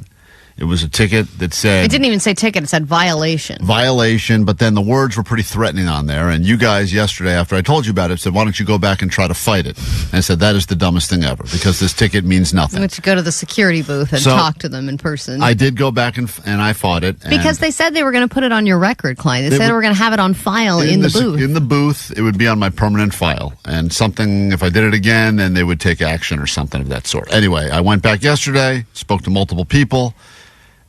They've never been confronted by anyone, clearly, in the history of this parking lot that is ever... I'm sure they're surprised anyone's even walking into the security booth. Oh, they were all shocked. So I start outside the security booth with the parking attendant that I could find, and this is how that went. What's up, man? Can I ask you a question? Yeah. So I got this ticket on my car yesterday. Yes. Yes, I know you, sir. Airplane. He's already, Yeah. he's already like, why are you bothering me with this? Ticket on my car yesterday? Yes. And it's because probably you park on the EV charger, Right, I have an electric car. but you were not using it. Well, physically, no, I was not. It says he was going to go on my permanent But record. spiritually, I was. I was there, right. In spirit, I was charging all the way, but it says he was going to go on my permanent record. They keep a record. If the next time and the next time you do it, they're gonna probably do something. Probably do something. How threatening. What? If you The next time continue and the this, next time. The next- we might eventually do something. See you next time. See, no one takes these parking lot tickets seriously, which is why they don't even have a good protocol to scare you. Like the He wording, doesn't know what the protocol right, is. the next time, clearly. and then the next time, they'll probably do something. Time and the next time you do it, they're gonna probably do something. So that's Sounds pretty serious. That's You the better threat. get this cleared up. so I need this off my record. What does that mean? Something. I don't know. Oh my God. And now you keep writing these tickets, sir. Like when they hire him, Right, You so- know, what are they even explaining? I mean, at the very least, even if it's an empty threat, like give me a legitimate threat. Like say, like we will impound your car and destroy it. Yeah, But- or we'll have an actual cop come. Right. Well, so this guy is not very, he's not very threatening. He also doesn't, he's nice, pleasant guy, but Is this a younger guy, older guy? this is an older gentleman. Okay. These guys are the guys that usually they're just dealing with people that don't know how to insert their credit card for the payment or lost Yeah. tickets. That's all they do, right? Yeah. And I Okay. think that he's also, I think he also realizes they do put out these warnings a lot, but that everyone just takes them and throws them on the ground because they don't mean anything. They're just like, it's a fake parking ticket. I'm sure in his history of working for this company, they've never actually had to enforce Right. something. If a mall cop tells you stop, you're just going to keep going. You're not going to stop. You're like, you're a mall cop. Right. Catch me on your They Segway. don't have a I'm lot not of stopping. Take your car around left. Don't worry about it. Well, but my thing is, my record is so clean right now. No, But no, I don't want it to go. Can I get it? Is there an office, a parking office I can go to? This He's guy like, keep- don't do this that. guy- Shut up, sir. Get out of here. This guy keep telling me there's nothing to worry about. I don't want any trouble, sir. I know. I just want him to admit the fact that this whole ticket is a giant. It means nothing. He doesn't want to get involved. Right, but like my insurance rate's going to go up? No? Because like if I get pulled over, 3 years from now, and they say I have an unresolved issue at this gym parking lot, then... Yeah, but it's something, here in the parking lot. Right. That's to go. Look, who put this ticket on the car? Let me see, it was yesterday, it doesn't say, but because people is always complaining, that car is parking there, I need to, when you are out of... Is this someone with an actual problem? His radio's going off with a real problem, but he's like, I got to deal... over, I got an idiot here. This lady doesn't know why her Discover card's not working when she's trying to pay. So I then find the head of security for the operation. And he's walking around, and he's got a ticket book with him. So I love that you didn't leave it at this. You went the extra mile. Of course. Thank you. Why would I just let that guy? You guys would say I phoned it in. I didn't care. I know. So I found the head of security, and he had his ticket book with him. So this is probably the guy that wrote the ticket and put it on my car. Cool. And I confront him, and it gets explosive. Excuse me. Security? Excuse me, security? Oh, yeah, that's explosive. Excuse me. Well, Scummy security. The guy's moving at a click. He's moving a little fast. I'm winded because I ran all over looking for this guy. I finally find him, and then he must have had AirPods in or something because he's not hearing me, and I'm like approaching right behind him. And all the jacked people leaving the gym are seeing you winded. Excuse me, security? This is the biggest workout I got in the history of this gym. This is chasing trying after to a chase parking this guy down. attendant. Excuse me, security? Excuse me, security? Excuse me. Yeah, I got this violation on my car. How bad is that going to mess me up? This is warning. So you're chilling. You're good. Did you put that on, or? No. Probably someone before me because that's not the same ink I use. Oh! So it's not the same ink. This guy claims he uses different ink. I know my ink, and that is not my ink. What the hell? What a crazy... That's not my writing or something else. I know, a pen? That's not my ink. Clearly, this is the guy that put the ticket on my car, I know, right? ink is ink. Yeah, that's not my ink. Pink. That's what a crazy thing to say. Probably someone before me because that's not the same ink I use. But this is a warning. The reason why they put this warning on because sometimes we have real cops that come in and they give real tickets. So this So guy very claims threatening. that sometimes real cops will come in and put actual tickets on cars. On their time off. Yeah. So in my his lunch break, I'm going to go ticket some cars over there in the gym parking lot. Yeah, I just feel like it. So he's saying this is us giving you a warning that maybe a real cop will come and give you an actual ticket. I press him on this a little bit. So this is simply warning you, whatever you did, don't do it again. Because we have cops coming in, they hand out expensive Yeah, but they said it's upon leaving the garage, a copy of the notice will be on file in the attendance booth. Where is the attendance booth? It's nowhere. This is It's nowhere. It's a state of mind, dude. The attendance booth is all of us. It's a crazy thing. That. It's nowhere. They don't even have a booth. The attendance booth is a state of mind. I'm literally trying to say to this guy, no one has ever pressed them on these tickets they're putting on cars to give warnings. It's nowhere. This is they just they record it. Right. It gets sent to the manager. They're aware. If it's a repeated thing, then they're gonna take some action by towing the vehicle. But this is your first time? Yeah. This is probably my fifth warning. Fifth, man. But the thing is, I don't want this to go on my permanent record because I got a clean record. We're security. We're not cops, so it doesn't go to the state. It just goes to the property, and the property could decide to ban it you or not. I don't know if this is cool or not, but how much would it cost to make this go away? Nothing, bro. It's a warning. Nothing, bro. What? Take the money, man. So I'm holding a $5 bill in my hand, and I am trying. That's what you chose to bribe And I'm with. trying to slide it into his hand right now, and he's very uncomfortable that I'm trying to grab his hand, and you'll hear him giggle in a moment because I think I That's tickled my ink in him, hand. but Don't touch to it. make this go away. Hold on, let me take this back a little bit. So this is me trying to slide the money into his hand. I don't know if this is cool or not, but how much would it cost to make this go away? Nothing, bro. It's a warning. Like $20. It's a warning. It's not going to do anything. But I'm saying, is this gonna?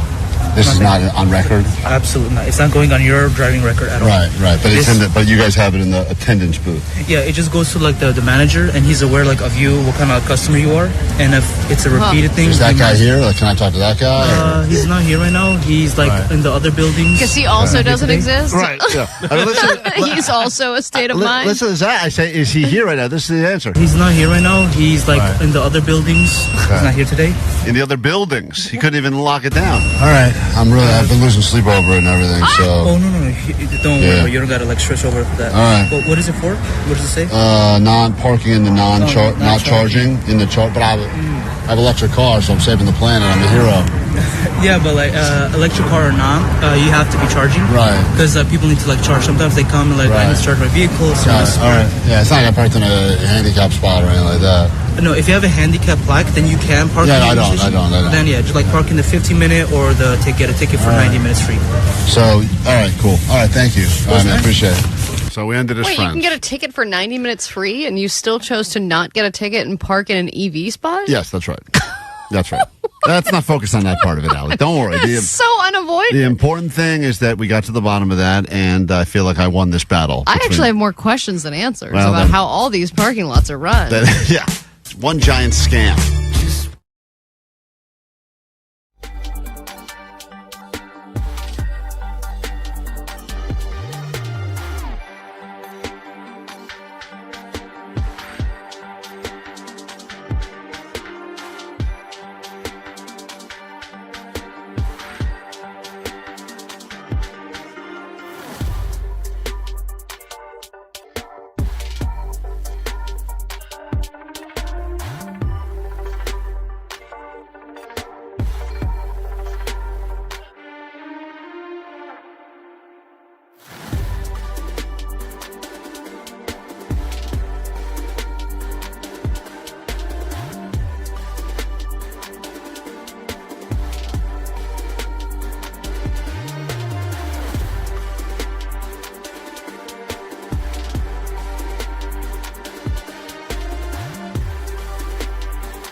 KROQ, Klein Alley Show. That's our time to start talking. And if you'd like to join us for some 5, 10, 20 action, your chance to win a prize, give us a call now, 800-520-1067, as we celebrate 20 years of YouTube. 20 years, we've decided to do a very special 5, 10, 20 YouTube edition, which we've never done before, but we should do it now. I am the one who knocks. Why so serious? I am a golden god! Usually, when we do 5, 10, 20, it involves music, celebrating anniversaries of songs that you heard for the very first time on KROQ. But here we are now, 20 years, 2 decades of YouTube. Our show is on YouTube every morning as well. If we get to 100,000 followers by the end of today, we're only a few hundred away at this point. Allie will release YouTube's greatest video ever, her Granny Haul Panty video. It's going to be great. Yeah, It's going to be great. I filmed the first part last night, and I will film the second part today. There have been so many iconic videos that have been on YouTube over the years, viral videos that you may think to yourself, that seems like it was at least 10 years ago. And I think you'll be surprised when we present to you the 3 we have for you. All you have to do is put them in order, one from 5 years ago, one from 10, and one from 20 years ago, which was exactly when YouTube launched. But we all have our favorites, like this one. Yeah, I know. How did it go? I didn't feel anything. Yeah.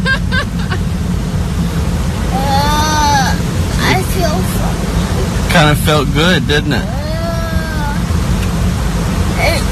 Is this real life? That's, of course, David after the dentist. That was the first, post. That was the first thing that was like, whoa, someone's being unintentionally filmed and they're doing something embarrassing. Someone's exploiting their child. This is what it's all about. I think that was the first child exploitation for our own laugh and enjoyment then on there's YouTube. some viral ones like this.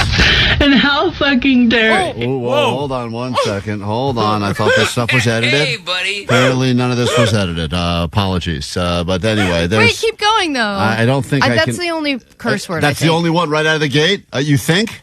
I don't Here know, we but go. I think so. They make fun of Britney after all she's been through. Yeah, there you have it. Leave Britney alone. She lost her aunt. She went through a divorce. All right, so listen, there's been so many great classic YouTube clips over the years that have brought us such joy and happiness. So the real question is, can you stack them in the right order? 5, 10, 20, as we celebrate 20 years. And eventually, Ali, if we do this game down the road, maybe your Panty Haul video gets included in the mix if that becomes a viral sensation like any of the things we just heard. Leave panties alone. Let's say hi to Craig in Garden Grove. Good morning, Craig. Sweet Dibbits. Sweet How's it Dibbits. I'm going to give you 3 videos that you probably saw for the very first time on YouTube. You must have, because that's all they were at. Just put them in the right order. One is from 5 years, one is from roughly 10 years, and one is from almost exactly 20 years ago. Listen closely. You get one chance to get these right, and if you get them right, you will win. Here is your first YouTube video. But no one knows. What does the fox say? All right, what does the fox say? Obviously an amazing song. Viral for sure. What the fox say? I know we learned yesterday YouTube is valued at something like, I don't know, $200 billion or something of that sort. It was a lot of billions of dollars. It was all built on the Hundreds back of billions. amazing songs like that. That is option, that's number 1 right there, either from 5, 10, or 20 years ago. Here is your second one. Listen closely. This is a man that now is a household name, but at the time maybe he was not, Mr. Beast. This is the most expensive firework in the entire world, and it cost me over $160,000. And I also bought a $5,000 firework, a $10,000 one, and this big behemoth right here is a $40,000 firework. So Mr. Beast lights the most expensive firework in the entire world. This video has been watched 240 million times. I believe that, and I think in many ways that's the video that, obviously he was growing slowly for a long time, but I think that was the one that really exploded him, much like the firework into the mainstream. And then there is this one, an absolute classic in the world of music and YouTube.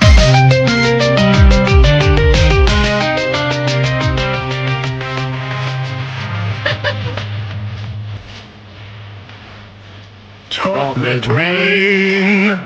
Some stay dry and others feel the pain. Chocolate rain. That's Tay Zonde's Chocolate Rain. All right, it's your time to shine now. One from 5 years, one from 10 years, and one from almost 20 years ago as we celebrate the great YouTube. Go ahead, put them in order. Let's see if you're right. I'm going to say the chocolate. The last one's going to be 5 years. Okay.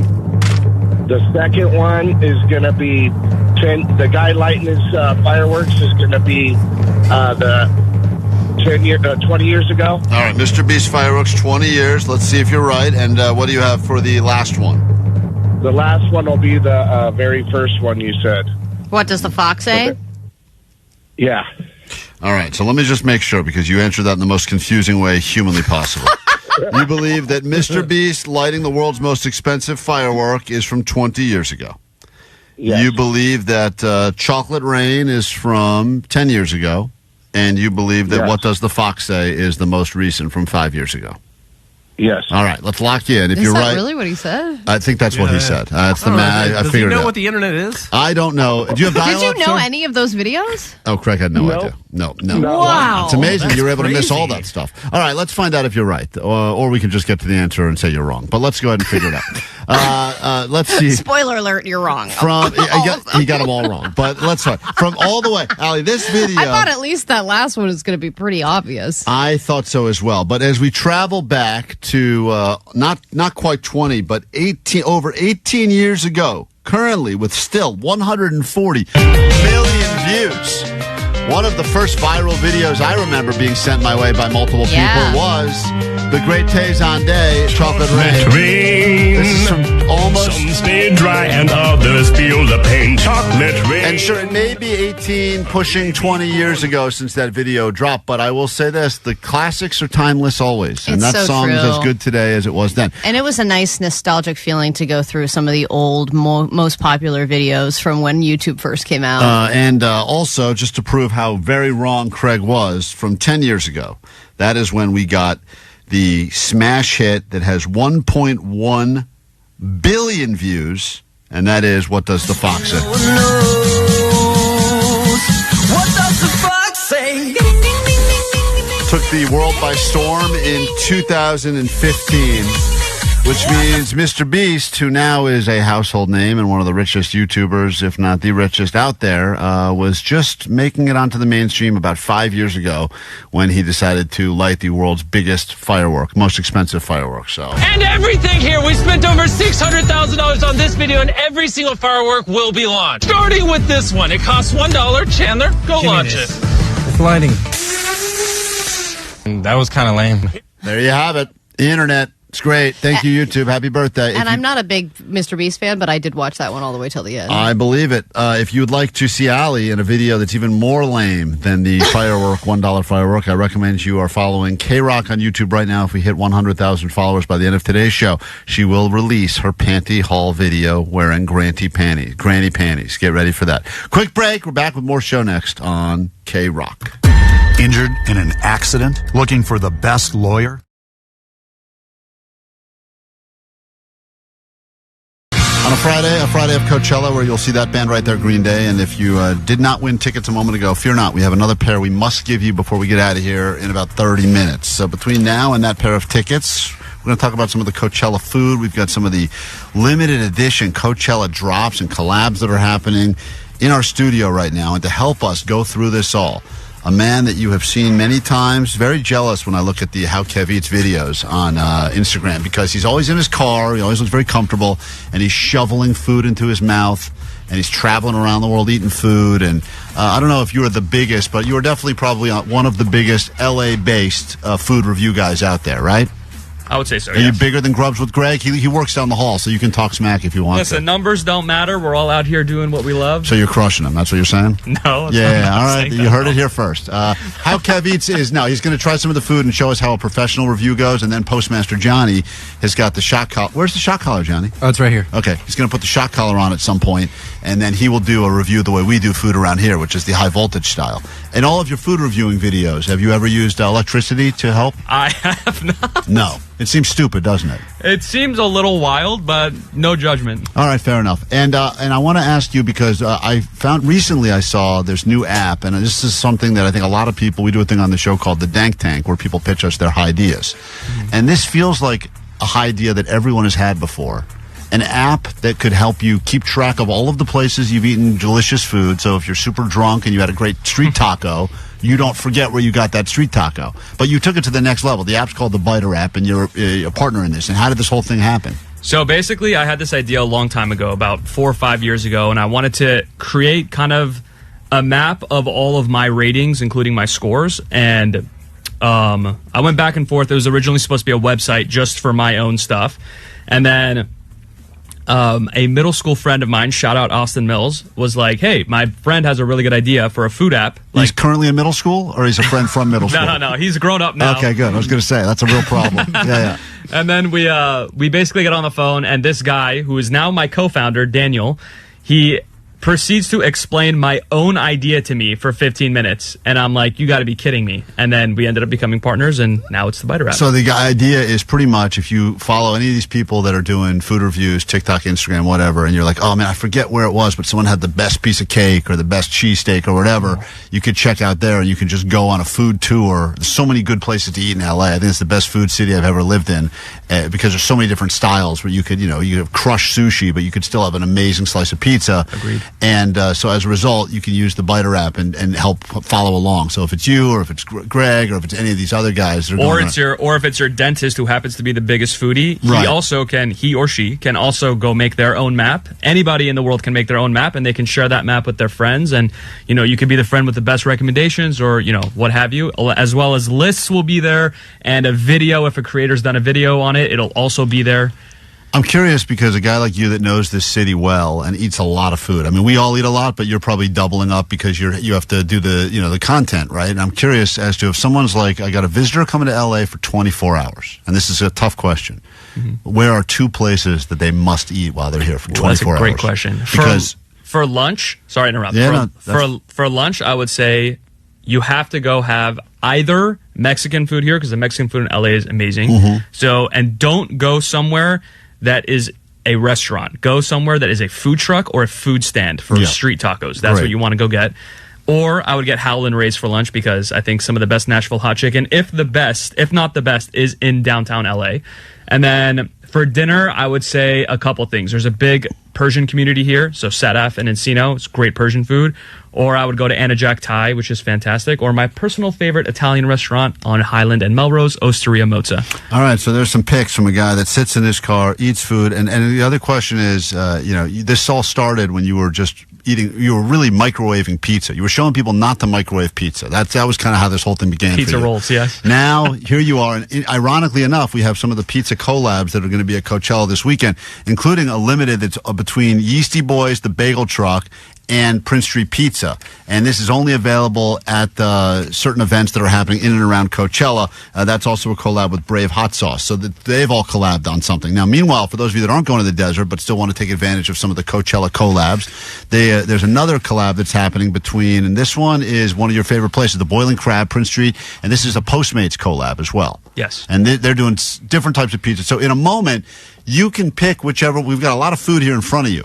I want to see how a professional, a food reviewer that does this well, does this to millions and millions of people all the time on Instagram, how that would look if you were to go ahead and review one of these items right now. And then Johnny, who's got the shot collar, it's so funny to look how happy Kevin looks, how Kev Eats looks so happy. And Johnny, you look so sad right now. I'm not sad. I'm really excited too, because it's free pizza right in front of my face. But then part of me's like, damn, I really got to get shocked right now, bro. Yeah, that's right. You are going to get shocked right now. Let's see how Kev Eats, which one of these things you want to try right now. The pizza bagel sounds really interesting to me. Okay, so normally this would be you in your car. You'd be doing the review. You got the selfie style, and you're very brutally honest with your reviews, which is what I like about you. You don't BS it. So he's looking at it right now. This is it's a Yeasty Boys bagel with the Prince Street on top. He's sniffing it. He's giving a proper evaluation. Bagel itself is crispy. Can I eat it? Yeah, please. This is you're going to show Johnny what a pro does, and then Johnny's going to attempt to replicate this with the shock collar on him. Oh, listen to that crunch. ASMR. That's a great crunch right there. See, this is the part you don't see in the videos because he gets to edit out some of the chewing. It's like eyes rolled back in his head. Yeah, this is good. Yeah, full-on orgasm face when he ate that. I may have, it's a good thing I wore my diaper today. This is good. Yeah. This is really good. This, the bagel itself is super crispy, which is really nice. And the inside, typically on a pizza bagel, the dough on the inside is really dense, but this one's actually very light and airy, which is really nice. The sauce on top, I think, is really what makes it. If you like a pizza sauce with a lot of oregano and garlic, this will be right up your alley. I do think the one bad thing about this is that it's a little cold, unfortunately. Well, yeah, but of course. We're in a studio. Yeah, they brought it here an hour ago. So That's it's on fine. us. That's on us. Dude, for an hour wait, this is fantastic. Yeah, well, there you go. That's how a pro does it. Now, Johnny, in a moment, the shot collar is on you. We need people to give us words. Johnny's going to attempt to eat. I think you're going to eat one of the collabs with the crab on top.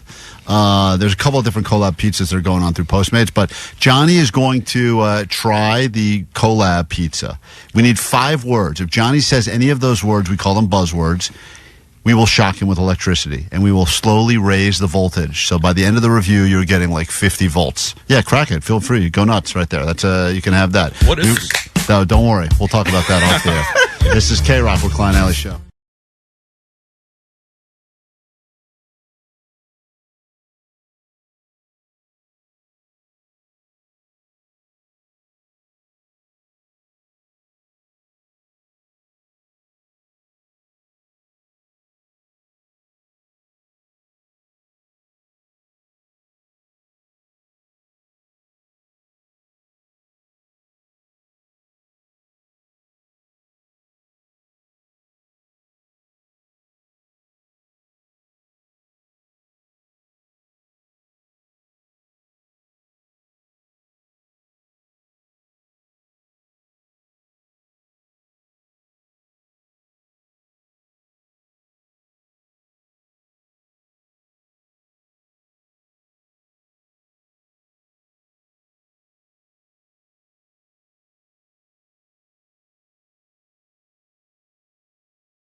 about an hour, we have your final pair of tickets to see Mike Kim at Dodger Stadium from the pit.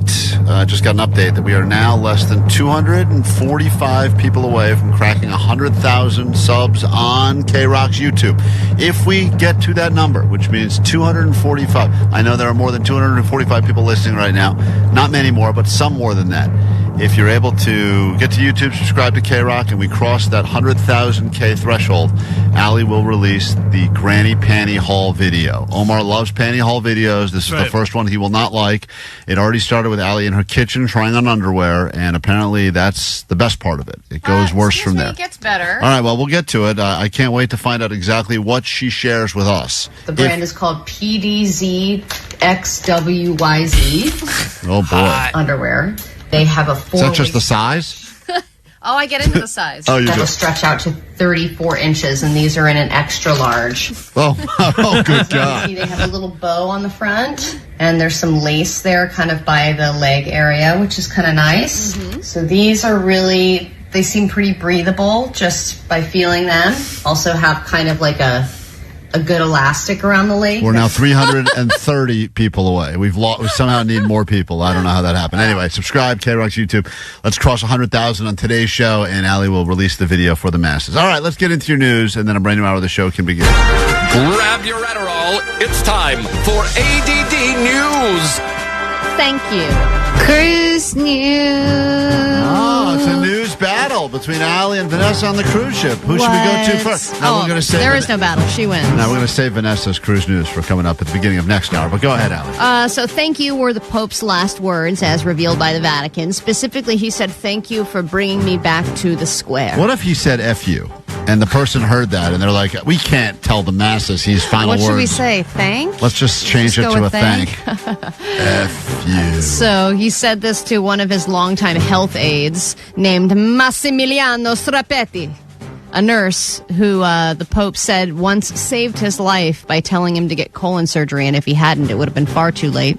And so he's been on display for the people to visit at the Vatican for the last couple days. Thousands of people have been waiting in line to pay their respects this week, and the funeral service starts tomorrow. And at the funeral, there will be something that I've never seen before. Officers now have a new way to fight all the illegal drones that they expect to see there, because a lot of people are going to be trying to capture footage. It is a no-fly zone, so they have these giant... They have 4 barrels on them, and they look like these massive guns, and they can shoot down all the illegal drones. So cool. A couple of ways. They can either just shoot them down, or they can... It's like shoots a signal blocker between the controller and the drone, forcing the drones to crash. So it's pretty high tech. But you can also, this is where you'd probably be interested, bet on who will be the next pope. Oh, now we're talking. What are the odds? Who do you got? I mean, I don't have all the odds in front of me. It's a bunch of old white guys. I'm going to go with old white guy. That's got to be minus 110 something. I mean, they're going to be all people you've never heard of. They're all like cardinals and stuff. Yeah, I know, but there's probably odds. I'm sure there's some cardinals that are better suited for it than other cardinals. They're going to look for... Well, maybe there's like a plot twist, though, or like an underdog that no one expects. It's all about which direction you think the church is going to go in. Are they going to go more conservative and swing the other way on the pendulum? Because this pope was a very liberal pope. So are they going to go more liberal? Are they going to stay with somebody like Francis, or are they going to go the other way with it? That's what you have to bet on. Yeah, I'm going to go old white guy. I feel like old white guy seems like the safe play here. But, you know, sometimes it's like, is there going to be the first American pope, the first... No, definitely not. Because it could be from any country. Yeah, it won't be American now. The world is not happy with us. But maybe We're trying to make Canada the 51st state. Yeah, We're not making a I lot of don't think friends. All right, the egg shortage is still a thing, even though I don't think there is an actual shortage anymore. Prices are still bad. And now one Petco location, this is happening on the East Coast, but it's a trial program that's going very well. They are selling egg-laying female chicks. Again, this is part of a pilot program for anybody who is looking to lay their own eggs and raise their own chickens to combat the egg prices. And these chickens are $5.99 a pop. And they had just gotten a shipment of 25 female chicks, and they're selling so fast. They already ordered more. So this pilot program is obviously going very well, and they think that this is going to be something that they continue to do at that location. They could even spread it to other Petco locations. You know, every year around Easter, they have to release that message to tell everyone, stop buying bunnies, because you think it's all cute and fun, and then after a few days, you realize it's a lot of work, and they smell bad, and they need a lot of maintenance. And I think that a lot of these people that are buying chickens now that are just thinking, oh, this is great, I won't have to spend any more money on eggs, are going to learn pretty quickly that it is way more work than they think it is. Oh, yeah. And so I think that as a result, we were probably, I would say, I don't know, a month away from having a wild chicken epidemic running around the streets, which I'm totally in favor of. Well, it's like everybody bought those pets, and then, like, you know, it's like all these turtles and bunnies and stuff. Yeah. Like animals that you think are just really cute and easy and low maintenance, and they're not. Yep. But you know what? I'm also attracted to this. I'm like, okay, maybe I should just get a couple and see what happens. Like, even people like you and me are like, I could do that. Well, I probably could. I think we could keep one here in the studio. I know that they already said the building has already put out a couple warnings about us bringing, like, livestock in here. Yeah, but we got bees on the roof. Don't we still have those? No, they all died. Oh. Yeah, but I think that, like... Is that true? Yeah, I think so. But we could get one of Jake's service notes because of Jake's diarrhea and probably have a chicken in here. Not diarrhea, goddammit. Whatever it is, we call it... He has diarrhea. Give us a chicken. It's like a therapy chicken, and we could probably get away with it. I'm sure we could, at least get Service through... chicken. Yeah, service chicken. Cool. So I think we should get one. I think so too. And then California is running out of license plate numbers. I know it seems kind of crazy, but they have the typical system, which is, you know, one number, then 3 letters and 3 more numbers. It's like 1, ABC, 2, 3, 4. Now they're going to be changing it. So they think they're going to run out by the end of this year. And then starting next year, they're going to do 3 numbers, then 3 letters and 1 more number. So we're not out of... We're not out yet, but they're going to rearrange it. But this current system is not working anymore, and they're running out of that system. So then I have to start a new system. But you know how you see a license plate, and then there's just like all numbers, and you're like, whoa, what is going on with this person? I was so mad one time I got a plate, somehow I had the combination BFF on it. Cool. And everyone would say to me, like, did your friend buy you that car? I'm like, no, it was a random stupid plate the DMV gave me, and I don't want it. I couldn't wait to get rid of the BFF. I was so annoyed by it. It was like 168 BFF, and everyone's like, so what's the 168 mean? Is that like their Sounds birthday? like an old AIM handle. Yeah, I was like, I don't know. It was random. I don't know why I got a BFF plate. I don't want it. You can have it. Let's get into a brand new hour of the show. Let's do it right now. Make it the greatest hour of your life. Here we go. Klein Alley Show. 106.7 KROQ FM in HD Pasadena, Los Angeles, Orange County.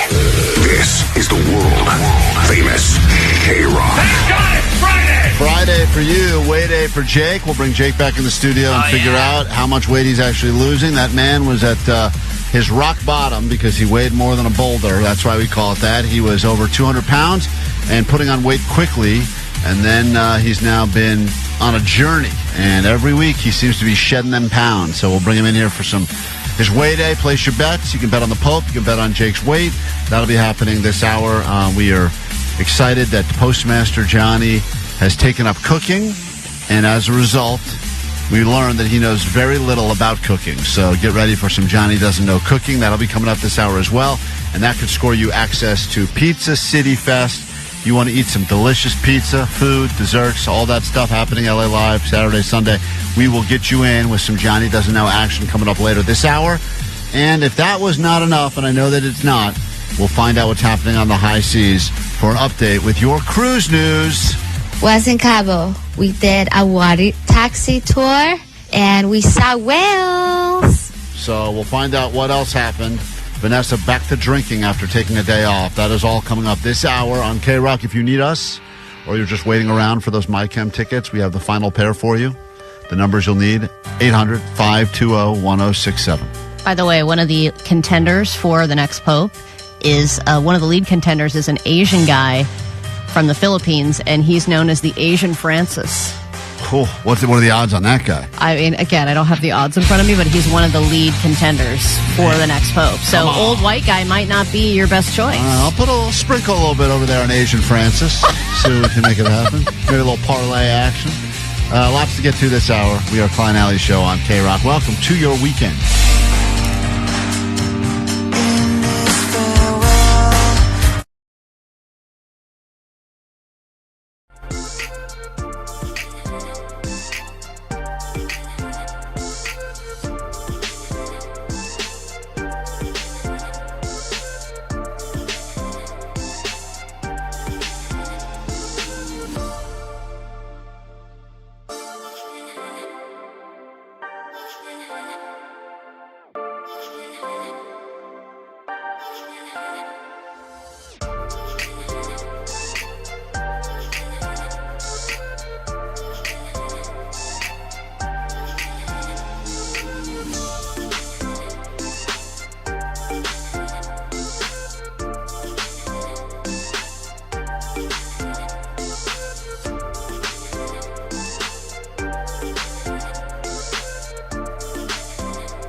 virtual vacation as we travel vicariously through Vanessa, through the high seas of Mexico. She's on a cruise right now. A cruise where she's had highs and lows. Here are some of the highs. I got you a bottle. $65. On her cruise news that we've been getting all week from the high seas. Jake, I think we stopped playing it because it was really terrible. I mean, I know you That put was in, high quality stuff. I know you put in some effort Production, dude. to make that happen, but I think for the most part, we were all unimpressed, I guess is a good way to put it. News Cruise. One more time. News Cruise. See, sometimes Vanessa couldn't even get her own intro right, which was calling it News Cruise. Well, 2 words, got them completely wrong. The other issue is that I've searched cruise news in our system intro, and nothing comes up because I don't think Jake labeled it cruise news intro. No, of course he doesn't. Jake has I did. Jake, you have full-blown Asperger's, and as a result, I don't know what your labeling systems are for anything, but they make no sense to anyone other than you. They really do not. So it's been quite a week. Right? Hello, cruise news. It is 3 o'clock. I've had 6 drinks. So it's usually different variations of how much she's had to drink and what she's doing on the boat. We've learned a couple things this week. One, I'm even more convinced than I was when she left that she's a child, based on a lot she of the, said she was hanging out at the adult pool, and Right. she got carded for an 18 and over event. Right, and her drink of choice at one point was ginger ale. So we're convinced of it. But now she finally is back. I think this is her final day of the cruise, and she is checking in now from Cabo. Was in Cabo. We did a water taxi tour, and we saw whales. And that was pretty cool. Saw some fish, some rocks. But the whales was a highlight. Well, I'm glad the whales were more of a highlight than the rocks. That's good. And we got it for a deal. $15. That's right. You gotta hustle those, man.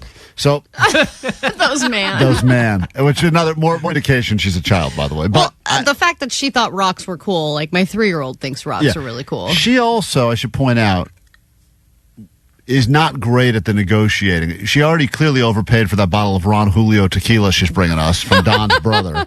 And as a result now, like, I am also shocked that I feel like at the end of this thing, we're going to find out that she spent lots of money and paid way too much, you know, those sucker tourist prices for things that she should have really gotten.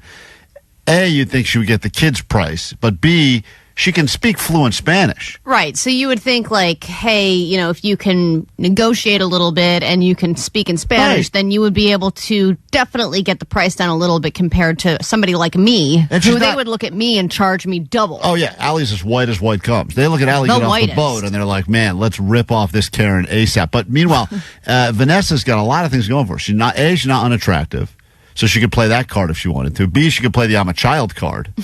And see, she can play I Speak Spanish. Yeah, I'm a local card. So the fact that she's paying for anything is surprising to me. Also, like, they're like, you speak Spanish? Cheaper. So I got lucky. Oh. Second, we went to a bar. I am feeling better because I sweated everything out last night. So I did have a drink. Oh, cool. And the bartender peer pressured me into a tequila shot. And just like that, she's back to being a sucker. Back on the horse, baby. Hey, you pour some tequila in your mouth and blow a whistle and then charge you $20. And she's like, okay. Am I feeling it right now? 100%. 100%. Do I regret it? A little bit.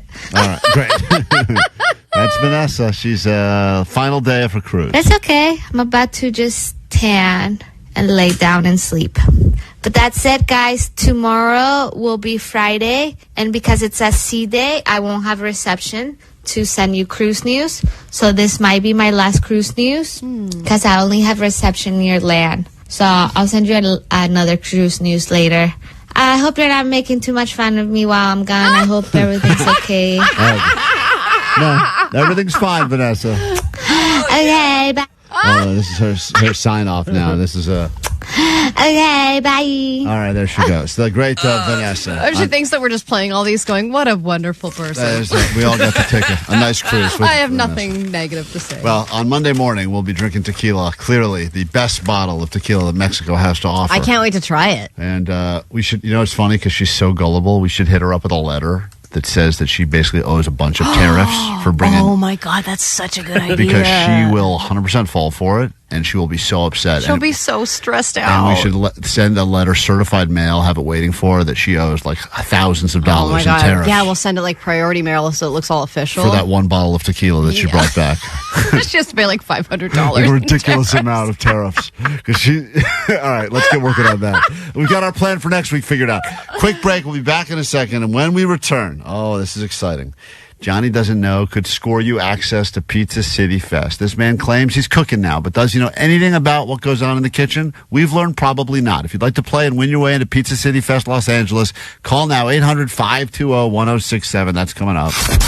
The highly anticipated and exciting Cali Vibes Festival returns this year. Slightly Stupid will headline the two-day music festival. Once again, Slightly Stupid from the Completely Stupid KROQ.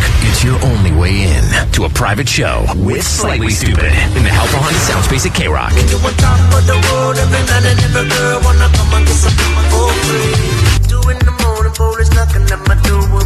We don't mean to be blunt, but win. And you'll see him again when we roll the tickets up with passes to Cali Vibes. June 7th and 8th, Marina Green Park in Long Beach. Also featuring... Hey, I'm on vacation. Dirty Heads, Stick Figure, Iration, Pepper, Cypress Hill performing Black Sunday, and more. Courtesy of Golden Voice and KROQ. What could go wrong? What's up? This is Miles from Slightly Stupid. This is Jared from the Dirty Heads. This is Be Real, the Buddha Master from Cypress Hill, and you're listening to the World Famous KROQ. World Famous KROQ. Lola Young, KROQ. What are you and Omar cackling about in here? I leave the room for 15 seconds to come back. God. You guys are having a good old time. Mm-hmm. Well, this has actually been something that's been in the works for, I think, a week or two now, and it was worth the wait. Omar, do you want to do the honors? Because I heard this on an episode of a true crime show that I was watching, and I thought, this has some sound bites in it that I know Omar, the audio sniper, could do a lot with. And, man, you delivered. Thank you. So Klein, Allie sent me a clip of is it a podcast or is it a TV show? It's Dateline. Oh, it's a Dateline. Dateline NBC. So there's this audio, and Klein is the guy who, in the show, is He's a person of interest at first, yes. At a murder, right, in a murder case. And the audio, I felt like I could insert our own Klein into it and create a scene. Yeah, great. And, just play it. All right, blah, I think blah. it came out pretty That's good. fine. Just Klein, play it. Before you get upset, he didn't end up being the killer. He just ended up being a pervert. That's right. Great. That's true. But he had almost exactly your name. Win for me. I feel great. Thank you. I remember when you played the clip of this at the beginning. His name was Calvin. His Klein? name was Kegan. Kegan Klein. Kegan Klein. Sounds cool. All right, great. Get ready for world premiere now. This is just some of Omar and his audio sniping at its finest. And apparently, according to Allie's reaction, I saw, boy, it's good. Who is Klein? Klein is the person that will solicit girls to send them pornographic photos. Right. Oh, that is dirty. Klein was a big, overweight. I'ma eat it all. Yummy, yummy, yummy. Not somebody that these girls would talk to kind of person, so he changed who he was. I'm a handicap. Not long after that Peeping Tom incident, law enforcement raided Klein's home. Well, I don't know. He's a bad guy. He's a pathological liar. He would tell us something we'd look into and it'd be a lie. He lied a lot. Hey, don't mind me. I'm just a young boy. Klein seemed to have a strong alibi that he was in Vegas at the time of the murders. Yeah. When Court TV's Barbara McDonald learned Klein was in jail, she contacted him. Man, I am horny now. What happened? He talked to me. He gave me an interview from jail. So, are you aware that there's a bunch of news stories out there linking you to the Delphi murders? I don't have no Okay. thought. You have admitted that you created this fake profile, Anthony Schatz. Is that correct? Yeah. Why did you create that profile? I groomed a young boy. But when it came to contact with Libby, Klein seemed evasive. Are you aware whether you may have talked to Libby? Where were you on February 13th, 2017? I like to smell parts of my girlfriend. Did you have anything to do with the murders of Abby or Libby? Me, such a bad boy. And in the end, investigators couldn't prove he killed Abby and Libby. We conducted a thorough investigation and ruled him out. Another dead end. Another dead end. I'm boned up. I am boned up. Klein would eventually plead guilty to 25 charges. He was sentenced to 40 years in prison. Are you ready for the rear end? Okay, thank you.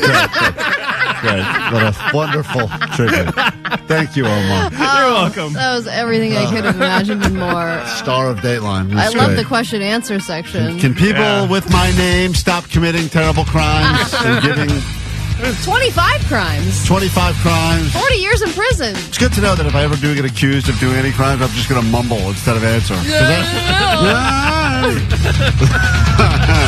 All right, well played. That'll be I'm a young boy. instant hit. Shout out Omar, the audio sniper. OMG, this is everything. Wow. Hashtag Dateline NBC. Praise pouring through all over the text line for the great Omar Khan. I'm going to go rethink my alibi. And also, Vegas does sound fun right about now. Yeah. KROQ. Klein Alley.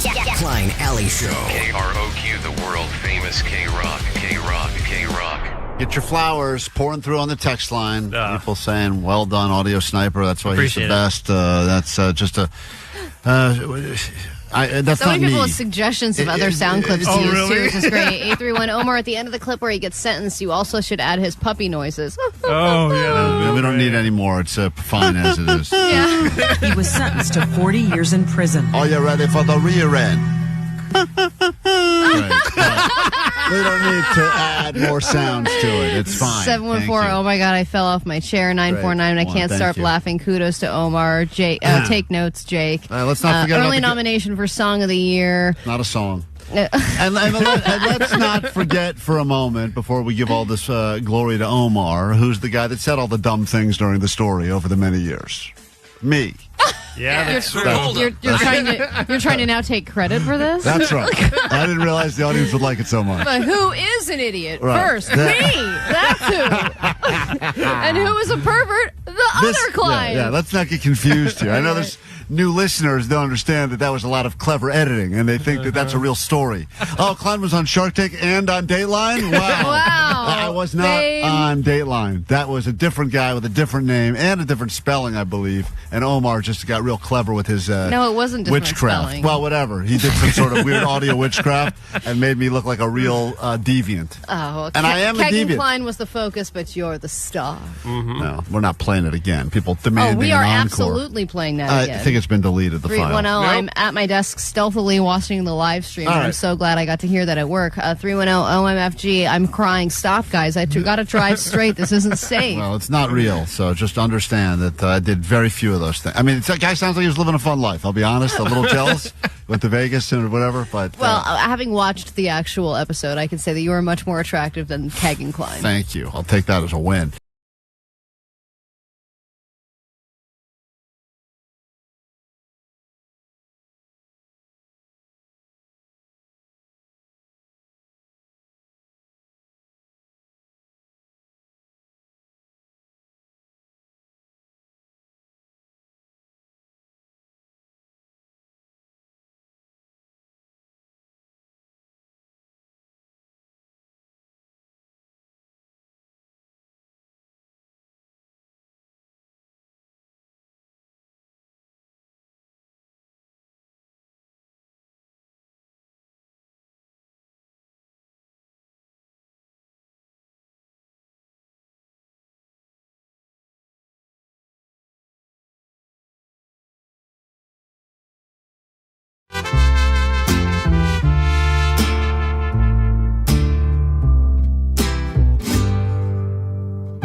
Show. In moments, Postmaster Johnny will be in the studio for a little round of Johnny Doesn't Know Cooking, because apparently he's a big fan of cooking these days. Brought his own spaghetti in that he made last night and was trying to get people to try it. It did not look good.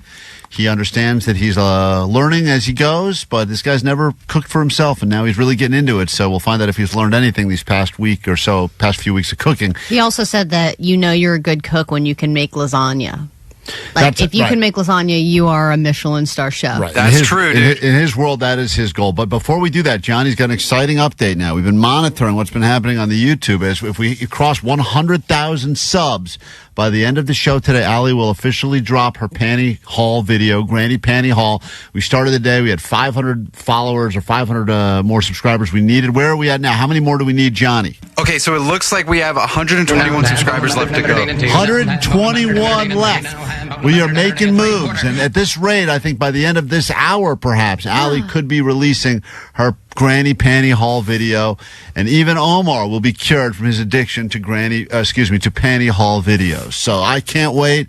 If you're not already following, subscribing, KROQ, almost crossing that 100,000 threshold. That's exactly what YouTube would want for their 20th birthday. Am I posting this Panty Haul video on KROQ's YouTube page? Yes. Yeah. So it's just going to be a random Panty Haul video That's right. amidst like Lincoln Park stopping Well, by. this is the first of many. Yeah, it's at random now because it's the first one. Yeah. But by the time you do 20 of these, Allie, it won't be so It random. won't be weird. You're right. Yeah. You'll do a holiday-themed Panty Haul video. You'll do all Memorial Day is coming up. Right, yeah. All random holidays. Cinco de Mayo Panty Haul video. It's going to be great. Don't worry. Cinco de Mayo. We found your niche. We got it. Finally. All right. Let's get into it. Bring the postmaster in here. We're going to get into some Johnny Doesn't Know. Up for grabs. Tickets for you to go to Pizza City Fest this weekend, LA Live. You'll be eating unlimited pizza, desserts, and drinks. It's going to be a great time had by all. And this is what we call Johnny Doesn't Know. Hit it. Johnny doesn't know. Is this real? Oh, Johnny doesn't know. You can't use, like, Johnny doesn't know. Johnny doesn't know. your groin. Let's say groin.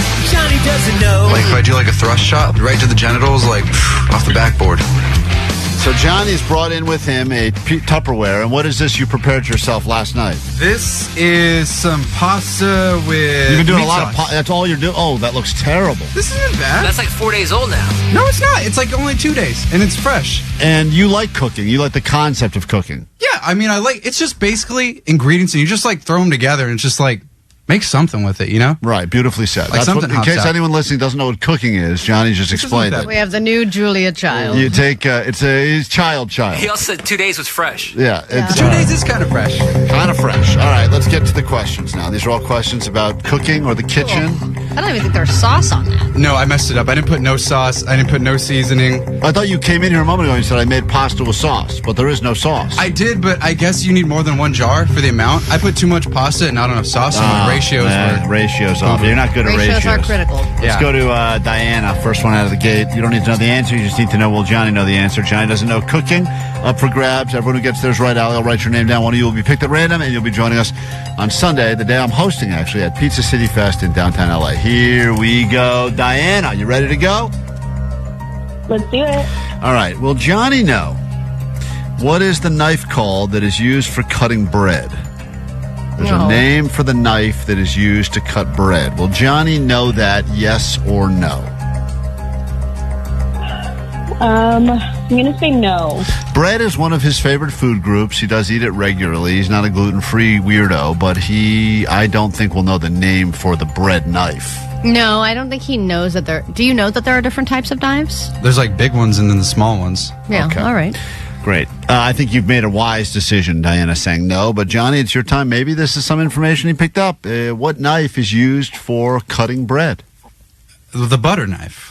What? That would be so difficult. That's literally the opposite of the answer. But it's the safest one, though, because it's not the sharpest. Right. It's pretty dull. And bread's not that tough to cut into, first of all, because it's nice and soft and fluffy. But do you think that the same knife is used to cut the bread and to spread the butter on? Because it's the butter knife. You put butter on a bread, so it's safe to say that, like, you could swipe it and use it for bread, too. That's what it's intended for. Butter knife. You said he would not know, Diana. Congratulations. You're a step closer to Pizza City Fest. Have you ever heard the term serrated? A serrated? A serrated knife? Yes. Where do they sell that at? Everywhere. Everywhere. It comes in every knife set. It's who uses that? Anyone who's cutting bread. Are you talking about the knives in the big brown thingy that you stick all the knives into? Yeah, the knife block. The knife block? Yeah. That's included in that That could have been another question. Jeez, I should have just said what. Serrated knife has like little points on it so that it's easy to cut through the bread. All right, doesn't matter. We can't explain this all to him. Now, Diana, hold on 1 second. Thank you for that. I thought that was too easy, actually. I almost didn't ask that question. All right, off to a great start. Johnny wants to know cooking, but he doesn't know a lot about cooking. I'm going to go even easier for this next question. Let's say I had Tony in Costa Mesa. Good morning, Tony. Good morning. Johnny doesn't know. We're talking about kitchen and cooking, and here we go. Question 2. In the oven, Johnny, if you put something in the oven, you can either bake that thing or you can turn the knob to this other cooking setting. What is it? Will Johnny know that?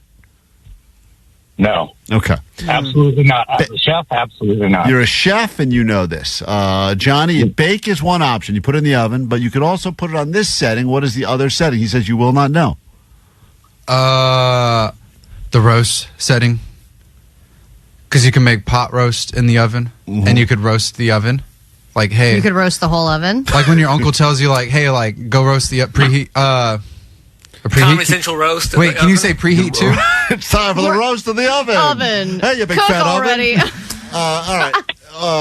Johnny, bake is one. There's really two on a knob, I'm saying. Preheat. Two more. Oh, he's saying there's 2 more. Preheat. That's your guess is preheat? You can bake or preheat? Isn't that a suggestion like, hey, go preheat the oven? Yeah, it's a suggestion, but that you wouldn't cook something on the preheat method. Do you even understand why? Have you ever cooked something on the preheat? I don't use ovens. I don't. I don't, first of all. All right, I'm going to say you didn't. Can you imagine me in an oven? That house would blow up in like... Every day. Yeah, every day. Yeah, we picture it every day. Please, someone put this man in an oven. End our misery. Johnny, bake or... It starts with a B. Bake or... Broil. There we go. Nice job, Johnny. Don't worry, Tony. He didn't get it. Boil. Put Tony's name Not down. boiled. Wait. Boil? Say it again. Boil. No. Boil? Nope. When you boil eggs on the stove. That's not the oven. Wait, what's the... You just said I got it right, though. Broil. Broil? Like frame boiler? Yes. We go to Maria now in East Los Angeles. Johnny doesn't know. We're talking about cooking. Johnny's a cook now. He's a chef now. He wants to be at least. Let's go with this. Johnny's been making a lot of pasta. Do you think Johnny will be able to name 3 types of pasta, Maria? Yes or no? No. Okay, Johnny. You've been doing a lot of pasta cooking. Do you even know the type of pasta you brought in the studio right now? There's a name for that type of pasta. Do you know what that is? Oh my God, you just spilled the entire thing on the floor, you idiot. It's all over the place. It ain't fresh anymore. Johnny's got floor pasta. Jake will still eat it, though, I bet. Yeah. Damn. That's pasta everywhere. Check out the YouTube if you don't believe us. That is a giant mess that has just happened in the KROQ studio. I have to stand now. Now you have to make bad pasta again. Johnny, what are 3 types of pasta? Rigatoni. Including floor pasta. Floor pasta is one of them. No, that is not acceptable. Yeah, rigatoni, I will accept. Rigatoni. Yes. The box at Trader Joe's said bow tie. And penne. Penne. Because my friend's Italian, and he showed me. He's like, hey, Italian? Allie, you're Italian? Uh-huh. Penne, bow tie, and rigatoni. And is bow tie the traditional Italian pronunciation? Now we're getting into specifics. I don't know that. Hey, Maria, I'm going to give Johnny the credit on that one and say I'm blown away. I'm also surprised he didn't say spaghetti or macaroni, which I think would have been spaghetti his and meatballs. two favorite ones. He got that one right. So there you go. One final question job, Johnny. now. Oh, thank you. As he's standing in a pile of his own mess. Yeah, what do I do say with hi this? to Jared in Garden Grove, and then we will go ahead and pick a winner. Is that the final question? What does he do with the pasta now? I've never seen a vacuum in KROQ at all. What am I? How am I supposed to you're clean going to have to this? eat it off the floor to help us get to 100,000 followers on YouTube. Eat it all yummy, yummy. Eat it all yummy, yummy. Johnny, here's your final question. Okay. If you leave meat or soak meat or fish in a liquid, usually seasoned, what is that called? Jared, will Johnny know this? Johnny does not understand what you just asked. What the hell? Sweet divots, guys. Sweet No, divots. You will leave not know. meat or fish soaking in some sort of a seasoned liquid before cooking it. What is it called? Johnny is stumped. He's now stepping away from his pile of floor pasta to scratch his chin. Jared says he will not know this at all. Johnny, what is it called if you do? Jared, you know this, Aunt. Don't say it. You know this, right? Yeah. Okay. I mean, everyone knows. I just want to make sure these questions are simple as I think they are. Johnny, well, he's stepping into the microphone now with an answer. Well, it's more of a question, but how do you go? We're going from pasta to fish and stuff. That's what I'm a little stumped on. Is it? You're stumped on the transition to that question? Yes. These are 4 completely random questions about cooking. It's Johnny doesn't know. We cooking. don't have to segue from one question to the other. Yeah. Speaking of oven, let's move over to fish now. What do you want me to say? we're just moving over. We're just moving to a different question. Food. Meat or fish, Johnny? Meat or fish. And you let it sit in the pot. You let it sit in a seasoned liquid before you cook it. It's called what? Sometimes for hours. Sometimes for overnight. Like a crock pots? Okay. Not crock pots. No. Bast? When you let it bast? Excuse me, what? When you let it bast? When you let it bast. Boist bast? All right, Jared. Is it moving bast? further away. Bast. Jared, hold on. Jared got his right. He said he wouldn't know. All right, Allie. Before we give Johnny the answer, it starts with an M, Johnny. Does that help you at all? Oh, wow. I was way off. Yeah, you were. Marinate! Good job, Johnny, eventually. Yes. I was going to tell him to marinate in that question for a little bit, but I don't think he got it. All right, Tony got his right. Jared got his right. Diana got hers right. Who is going to go to Pizza City Fest? Allie's picking it randomly, and it is... Tony. Tony from Costa Mesa. Congratulations. Tony, you will be able to eat all that delicious food. And we'll throw in some of this pasta, too. And we'll give you some of Johnny's floor pasta. It's a special pop-up that'll be happening this weekend, Pizza City Fest. If you don't already have your tickets, get them so we can all hang out together. More show net. Oh, we are over 100K? Almost. 9.9. Oh, wow.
Yeah, careful what you wish for, Allie. Congratulations. While that song was playing, and I don't know if it was the fact that Johnny spilled his pasta all over the floor here in the KROQ studios or the threat of Allie releasing her first ever Panty Haul video, but we have officially, and by we I mean you, have officially done it. We have crossed 100,000 subscribers on KROQ's YouTube now. A plaque is imminent, and more importantly, Allie's Panty Haul video is coming to the masses, and that may be the kiss of death for YouTube. In fact, 818 pointed out, I would like to follow along. However, I fear that when you guys cross 100,000 and Allie releases the Panty Haul video, it will somehow be the video that is the beginning of the end for YouTube. Allie has that mush power, and that could be the end. So I'm warning you that this video is about to be released. Allie claims she's worked on the first part of it, but only how many pairs of underwear did you try on? I have tried on 9 different underwear, and they were all different granny varieties, but there is a twist. These are the sexier ones, just I wanted to throw that in case. These ones actually are kind of like a mesh material. That's the moisture wicking quality.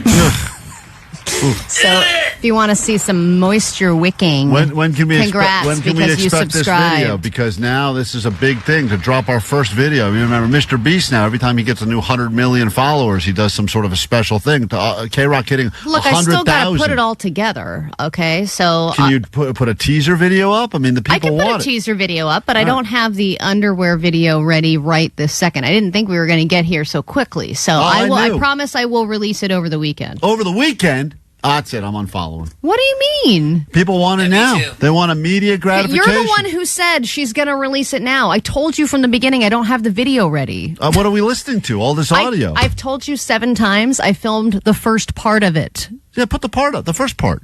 That's all we need. That's just me opening the package. Well, that's good. That's a teaser. Omar, you watch these Panty Haul videos. No, there's no teaser. What are you talking about? There's no teasers? Man? They go right to the underwear? Yes. Are you kidding me? I thought... no, I'll put up a teaser. No, forget it. I actually did send that part to Justin. Justin, will you put up some of my teaser? Yeah, put up some of the... Allie's, we're going to post that. We'll put up what I have, right, but I have to put up the masterpiece. Opening packages. That's all she's doing in the kitchen. All right. With her floppy hat. Omar, don't sound... People are going to start unfollowing. Floppy hat. The teaser video will go up. And you won't be disappointed. And somebody on the text line asked if I also model one of the Klein Alley Show Rock Pants diapers. And yes, I will do that as well. There we go. Now that's worth it. So get ready for the big, exciting reveal. And thank you for helping us to cross 100,000. It's a big moment. And since it is not completely finished yet, if anybody has requests of what you would like me to try on, I'm happy to add it to the haul. A mask. And a full body, like a beekeeper suit. A body suit. double. Yeah, something. Cover up more. You'd like to add another person and remove me. Congratulations. Thank you, everyone. And we're here doing this live show every single day on KROQ, but also streaming on YouTube. We got to take a super quick break. When we get back, the show will start to get decent. Why? Because we have your My Chem in the Pit at Dodger Stadium tickets. The final pair will be yours in the next 10 minutes here on KROQ, and then we'll get to your ADD news and a lot more show to get to after this super quick break. Thank you. Let's all celebrate. Crack a bottle of something. KROQ. Klein, Ellie, Show. Hey, save on premium protein at Whole Foods Market.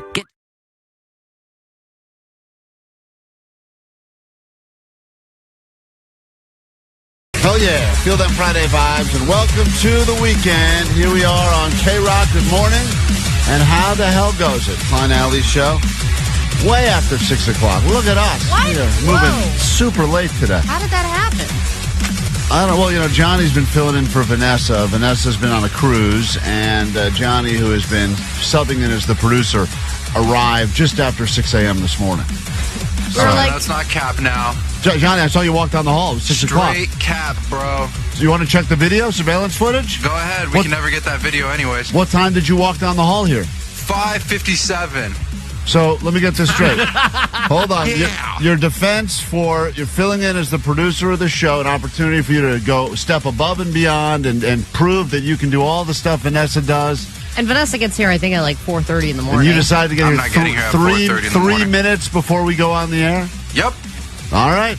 Because look, the show didn't start till like a minute ago. We're already 7 minutes Johnny, behind. you didn't know that. We didn't have schedules. We had to put another a buffer song in. We were ill prepared for the show. That's y'all. It's the Klein Alley Show. All right. Jesus, dude. My God. Do you let's know move how on. This guy's producers such a work? D-bag. Johnny's going to... That's the only word Omar knows is D-bag, All right, too, by the way. relax, Johnny. You're a dick. How about that word? All right. Hold on. Hold the guy. Piece of... He only knows All right. Keep going. It's just started. The show has just begun. We're only 8 minutes This guy, seriously. Give me another D word, Omar. Yeah, give me another one, Omar. That's enough. That's what we thought. Dude, oh, boy. Really? Dude, that counts. Johnny, were you upset that there were mean comments in the about your dumbass Laker video? About your Laker video? Dumbass, that's another one. Oh, there's another one. I do know a lot of D words. Keep going. Oh, cool. Johnny, you were upset because some people made mean comments about the Laker video? No, because I thought it came from somebody in like Allie's family. So I was just like, all right, this one's like a little different. No. That's so funny that you think that Edgar the Garbage Man is in my family. Well, how would anybody know who Edgar the Garbage Man is? I know Edgar the Garbage Man. We don't go back to San Francisco days like you do. Johnny, what is wrong with What's you, man? going on, dude? Why don't you go home today? Why are you so upset? Honestly, you got a real attitude on you. You come in here, you try to start swinging your D around. You've lost all. There's no respect, dude. There's That's zero respect. My biggest issue with this guy is there's no goddamn respect. Look how bunt up Omar is right now, dude. I am, dude, because you suck. Look at this, bro. Respect is a two-way street. Yeah, Johnny, it is. You and deserve you need to no have respect, some man. Too. Johnny, I honestly, and I am your biggest defender about all things. He is, with all the the time. Klein has been there for you when other people get really frustrated, and he defends you all the time, Johnny. Because I think that you do bring a lot of good stuff to this show. But lately, and I'm telling you right now, I've been fighting this from a lot of people for a long time. But you really are coming in here with attitude and really. About all things, you're now attacking the listeners, attacking the callers, attacking the commenters. He's a legend. Leave him alone. I'm not mad about the fact I was told to go home and I couldn't come in for the legend tribute to Jed the Fish. I let that go. But damn, man, you're firing everyone up. Not in a good way. Not in a good way. Okay, you're right. I'm sorry. No, I mean, I think you're just dismissing what I'm saying right now, but I'm telling you. I hear you. I genuinely hear you. I'm just saying, like, I understand, like, no, sorry. But you're really not speaking with any respect to Allie, to Omar.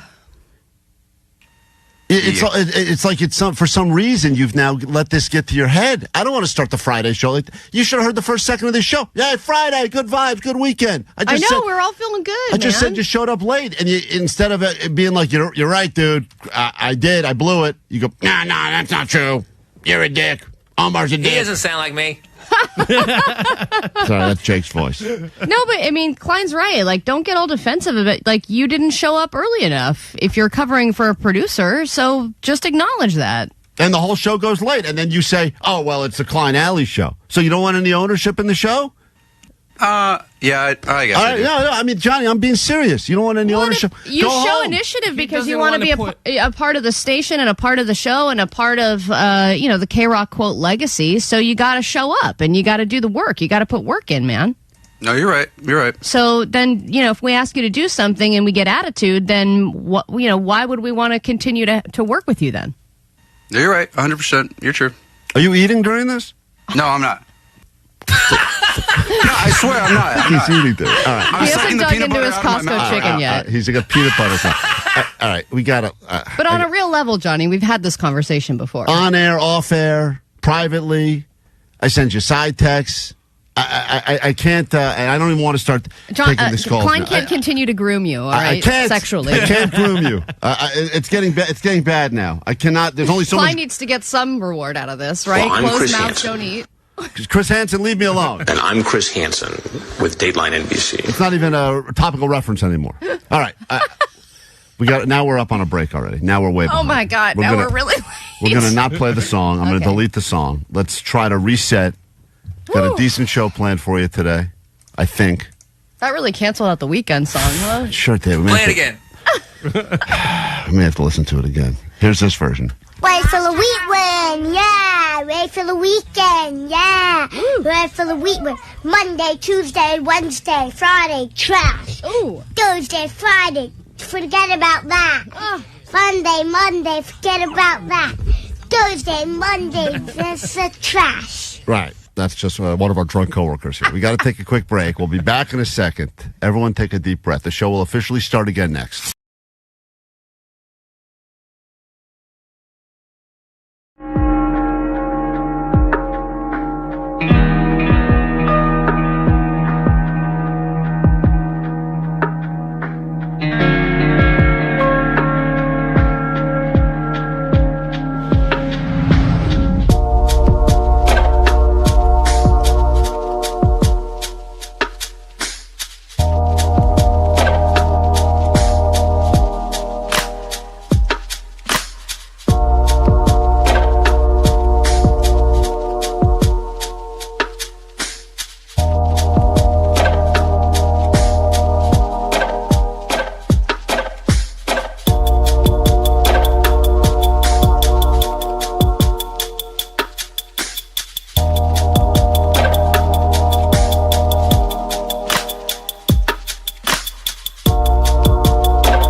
Show. Thank you for helping us cross the 100K threshold on YouTube. Greatly appreciate it. We'll make it worth your while. Some people streaming now for the very first time, looking at that giant mess that's been left here in the studio.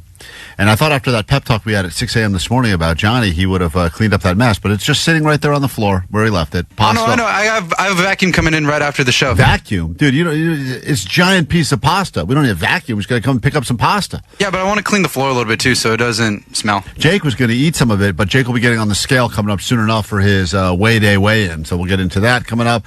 And, of course, your tickets to see My Chem in the pit at Dodger Stadium in just about 5 minutes right here on KROQ. But first, your news. Grab your Adderall. It's time for ADD News. All right. The president says some things, and sometimes he just says things to get a reaction, and other times he is serious. And when he said he wanted to absorb Canada and make it into America's 51st state, everyone said, oh, hold on a minute. He's probably just doing this for a laugh. He does a lot of things that people are not sure if he's serious or not, like the Trump 2028 hats that are now selling on the website. Remember when COVID started and he was telling everyone that they should just drink Clorox and Lysol? Mm-hmm. And everyone's like, that's a joke, right? Yeah, and he's like, I don't think it is. And he's like, no. And then the person, one of the, it wasn't Fauci, but one of the other people was like, I don't think we should be telling people to drink Lysol. And he's like, well, I'm not saying drink it, but I mean, technically the chemicals, if it kills it outside the body, couldn't it kill it inside the body? And they're like, yeah, I guess you make a point, but also, it would kill you. Yeah, he's like, all right, well, so we're saying you can't drink it. It was just the weirdest thing ever. So he's either very committed to the bit or he's just a complete moron. But with Canada, he said he's serious. He said, I think Canada, he said, well, that one, I'm not really trolling. Canada is an interesting case. And yes, it is, quote, interesting, but the fact that that would be anywhere close to happening in his mind is completely absurd, especially because Canada and America have been very friendly for many, many years. Probably one of the most peaceful unions in the world, right? And it seems like he's created a rift where there didn't really need to be one with the tariffs, and now saying that he wants to take over and absorb Canada is going to make things even more complicated and serious. Listen, I don't know enough about international affairs to be able to comment on this with any sort of level of intelligence, but the claim is that America is spending hundreds of millions of dollars every year just to keep Canada afloat. Now, I don't know what truth there is to that or not. According to what he believes or what he's told or what he wants us to believe, we're spending a ton of money to even keep Canada afloat, and we're basically, bankrupt ourselves. We've got all sorts of financial problems. So the reality is, at least the plan, well, let's just let them be one of our states. If we're paying for them anyway, might as well be one of our states. Canada and Canadians are not taking to this lightly in any way, shape, or form. And by the way, for all the people that left America because they didn't want to be living in America while everyone Trump was who moved president. to Canada is like, what? Imagine that. You move all the way to Canada, and then all of a sudden they're like, congratulations, now you're North Dakota. You're like, God damn it, are you serious? All right, bras are out. They've been out for a while now. Wearing a bra with a traditional underwire is becoming less and less common among women. Wait a minute. Didn't you just declare yourself a bra lady earlier this week? Not a traditional bra. Oh, this is a bralette, even what I'm wearing today. Yeah. Yes. And they're kind of like a mix between a sports bra and like a training bra, kind of. There's no underwire. So now there's a new boob job that you can get, so you don't have to wear a bra at all, not even a bralette. And this is called the internal bra procedure. And it involves inserting a mesh-like material into the body to support the breast from the inside, giving you this long-lasting boob lift without a bra on. And they say it works so well, it's practically gravity-proof. Huh. So once you get it, your boobs will never sink because, as you age, your boobs get lower and lower and lower. And this procedure it's kind of like a tummy tuck for your boobs. It just keeps them upright and working against gravity, so to speak. I told a permanent underwire. My wife in our wedding vows that I would love her even when her boobs hit the floor.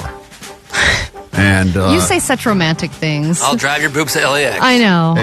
I'll always drive you to LAX, and I'll love you when your boobs are at the ground. But now with this great new procedure, I'll never have to experience that. What does that cost? Is that cheaper than an actual boob job? What's a boob job? What's a boob job cost? I have no idea. Average. Is it? I'm sure someone has gone through that experience before. Is it $20,000? Says that typical $5,000? costs are between $5,000 and $15,000. So would this be cheaper than a traditional boob job, or does it do something completely different? Because if you have I would think if you have a boob job, your boobs maybe they couldn't sag over time. That's the same range, it looks like. Really? Yeah. $5K gets An you in? internal breast lift procedure can vary significantly. It's more between $8,000 and $15,000. $15,000. But I'm thinking like 50 for the set. I think that would be for the set. How many Why would you just get follow-up one?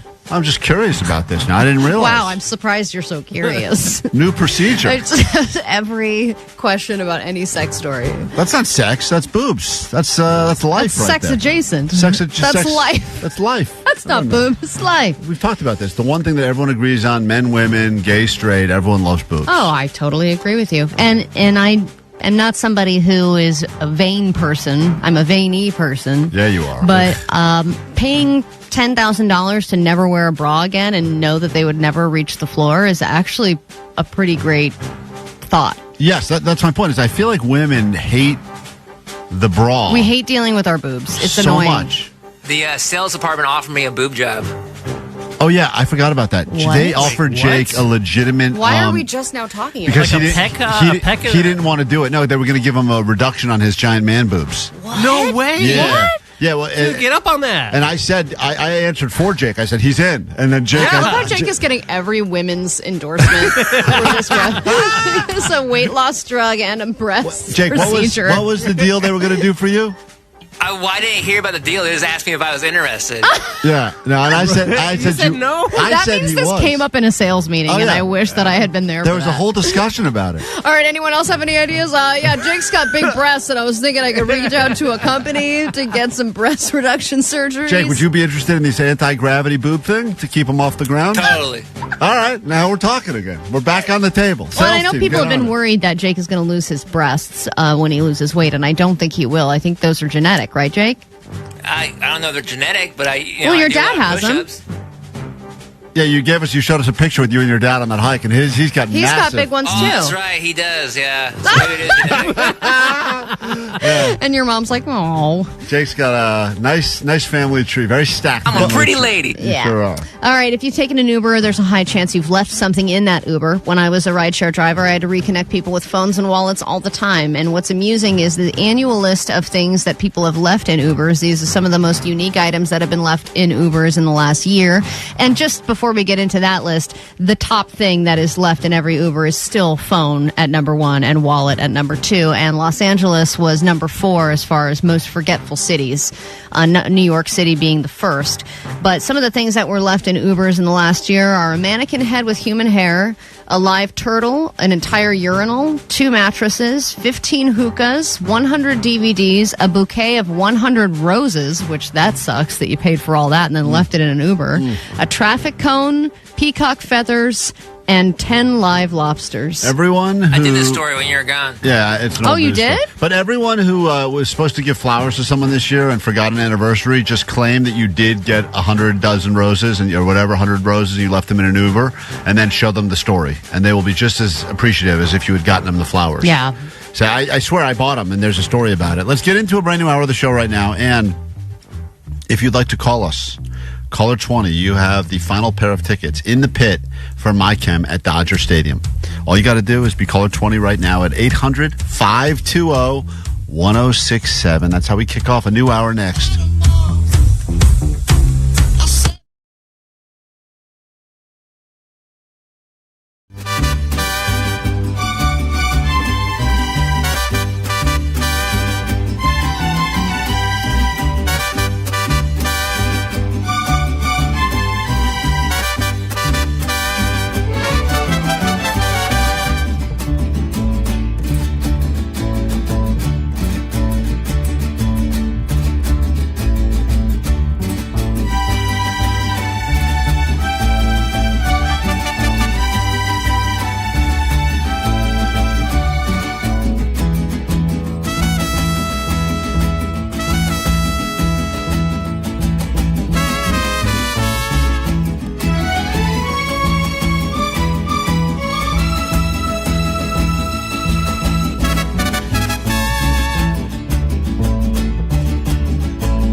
106.7 KROQ FM in HD Pasadena, Los Angeles, Orange County.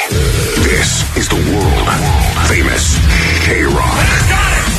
Oh, man, what a day. Welcome to your Friday. Welcome to your weekend. We are Klein Alley's show. It's after 9 o'clock, which means we're in the home stretch.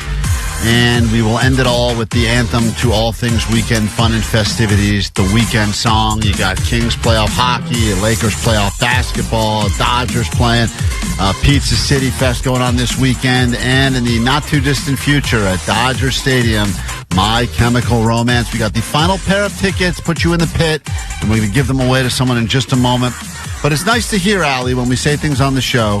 Usually people will say, what you said was wrong. People love correcting us. That was wrong. That was stupid. That was wrong. Incorrect there. Don't I know it? One person, finally, in the history of this show, was able to correctly say that something we said on the show was actually accurate. Just calling to let you guys know. You guys are kind of like my wife. You guys get on my nerves all day. But I think a couple of beers, you guys are funny as hell. So you did it. That is not the right message. That's not accurate. I played the wrong message. What an idiot I am. You did? Whoops. Thank you for that call, sir. Here's the message. We are firing on all cylinders. Here's the message I was going to play. Hey, guys. So I was out of the country for 2 weeks, and the only thing that kept me sane for the 15-hour flights were the podcasts. It was tough not listening to the podcasts because I wanted to save them for the flights. I actually just landed last night and wanted to confirm the clickbait story about the decaf coffee judgment. So the person in my row ordered decaf, and the rest of us in the row were pretty much disgusted. Even the flight attendant was confused with what he wanted. So that's something we pointed out earlier this week on Clickbait is the one drink that will get you side-eye from everyone on the flight if you order the decaf coffee. Yes, because why would you order coffee for the flavor of coffee on an airplane? It's just not happening. So this guy confirmed that absolutely is true in real life. So thank you for that, sir, and congratulations. Welcome back, and thanks for bringing us with you on your trip. 15-hour flight. All right, let's go ahead and make someone's day instantly better. This will probably be the highlight of their weekend at the very least, hopefully their life. And we say good morning to caller 20, which puts us on Kristen. Is that you? Hi. Yes. Hi. Guess what? What? My Chem, Dodger Stadium, in the pit. You will be there. Yay! Thank you so much. You are scary every very time he does. welcome. I know. Every time Jake says that, I no longer want to give this prize away. You are the last person to win tickets from us, at least right now. So congratulations and enjoy that show. Thank you. You're very welcome. Hold on 1 second. Coming up this hour on the show, lots to get into. We talked about negotiating with children and how that is the kiss of death for having kids. They will always win negotiations. I have some actual audio to play for you. And more coming up after this hype song from the great Eminem, KROQ. Look.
this week, Callie discovered, or at least reported in the news, that people are choosing to not have kids, which is why potentially the government has started this policy where moms may get medals, the badge of honor, if they have more than 6 kids. We talked about it yesterday, met a bunch of listeners that have multiple 5, 6, 7, 21 children in their family. Yeah, they were also, the government was pitching baby bonuses, $5,000. $5,000 baby bonuses. And we found out that one of the many reasons people don't want to have kids, in addition to the fact that they're expensive and sticky and everything, is that, man, when they start negotiating about snacks and desserts and treats, and it's almost impossible. It really wears you down. And I'm not a great negotiator. We've gone over that. You guys asked me to roll audio in my house during a negotiation, an active live negotiation.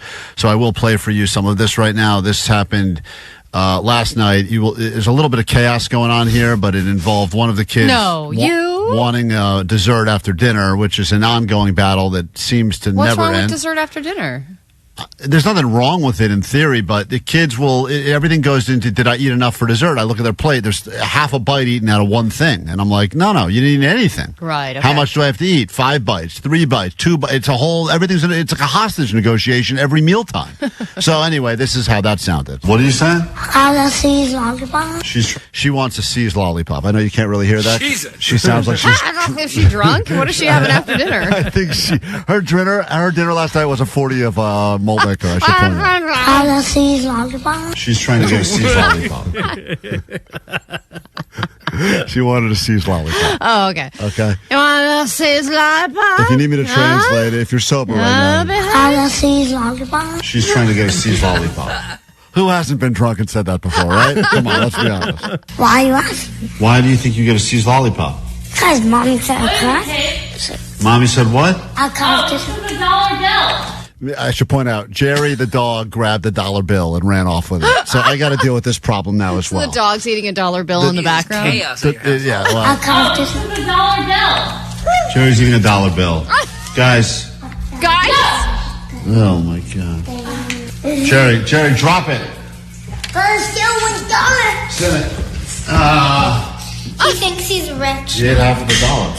Dog ate half $1. So I'm already down half $1 on this stupid thing. The ways you manage to lose money astound me. The dog grabbed a dollar bill. You're losing money by doing nothing. The reason I had a dollar, I was trying to explain before this whole thing started the value of, I was trying to be a parent like Omar would do. Yes. And I said, I want to show you guys the value of $1. I was trying to explain to them. And the dog is showing you exactly and what then that the value dog ate the dollar. I was trying to get them to want to start doing some like chores around the house to earn $1. And I think that ship has sailed, man. Oh yeah, I completely blew it. And then the dog ate the $1, and and then the lollipop involved. And, all right. He's rich, Mom. And then she's yelling, "The dog's rich. The dog's rich." That's what she's yelling in the background. I mean, this is the whole thing. She only knew inflation. That dog is not rich. He's rich, Mom. Now he has to poop out money. Now he's got to poop out money. That's hilarious. So this is where I'm at now. The negotiation's not going great. The $1 on the floor. Which one of you girls was that? Dad, can I get C's lollipop? Do you have $1? What? Do you want to buy a C's lollipop for $1? So I said that because I knew she no longer had $1 because she was irresponsible with it and left it on the floor. This is so complicated for a 6-year-old. Well, you're right. In theory, it was good. Do you have $1? No, you don't, because you threw it on the ground. Now the dog ate it. But I didn't realize that she did have $1 because they had done a lemonade stand recently, and she shows me then another $1, and now I get screwed in my own negotiation. Yeah, I'll buy it for you. You're going to buy it for me for $1? Mm-hmm. Where's your $1? I'll buy a dessert for you for $1. Aww. Such a waste of money, guys. Do you have any idea? They both come up with $1 now. And now you're shaming their decision. I'm like, God damn it. This is a waste of money. What a waste of money and a waste of... this lesson is completely backfired on Klein, me. Terrible investment on your part. I gave you one. Now we guess he's like... Yeah, that's both of ours. That's from the lemonade stand. So I just busted you. So now she's just saying she busted me in this negotiation and won again. Oh. So that's you know what, though, Klein? You just found She busted me. You just found a great way to make money. Charge my kids for candy? Yeah, buy candy and then charge them money. And we just roasted you. And we just roasted you, she said to me. The whole thing. Not only did they beat you at your own game, they made fun of you for it. Of me. And in front of your wife. You say we need $1. You say we don't. Why are you going to... Don't. What are you doing with that chair? No. What is she doing with the chair? the whole She thing. gonna hit you with it? And now and now my wife. And now the WWE slam. And now my wife walks into this and sees them both with lollipops, and she's not happy. And now. a dog eating money. So she goes, Kevin, I'm at fault. These are all lollipops. You can have one lick. So I try. Okay, One fine. lick? I'm trying to win the negotiation back, Allie. Boys know your dumb jokes. Okay. Boys know your dumb jokes? We always know your dumb jokes. What? There was nothing. Good, I gave you $1. So then that's it. Now She I've is lost. bossing you around. So that's it. I lost that negotiation. So point kids in that one. I would love to know by the end of the week how many points the kids have. They're right versus now you. somehow up money and lollipops at this point. The highly anticipated and exciting Cali Vibes Festival returns this year. Slightly Stupid will headline the 2-day music festival. Once again, Slightly Stupid from the Completely Stupid KROQ. It's your only way in to a private show with Slightly Stupid in the Help Honda Soundspace at KROQ. You on top of the world, every man and every girl wanna come and get some for free. 2 in the morning, police knocking at my door. We don't mean to be blunt, but win. And you'll see them again when we roll the tickets up with passes to Cali Vibes. June 7th and 8th, Marina Green Park in Long Beach. Also featuring... Hey, I'm on vacation. This medication is the best way. Dirty Heads, Stick Figure, Iration, Pepper, Cypress Hill performing Black Sunday, and more. Courtesy of Golden Voice and KROQ. What could go wrong? What's up? This is Miles from Slightly Stupid. This is Jared from the Dirty Heads. This is Be Real, the Buddha Master from Cypress Hill, and you're listening to the World Famous KROQ. World Famous KROQ. Hey, it's your buddy Klein. Listen.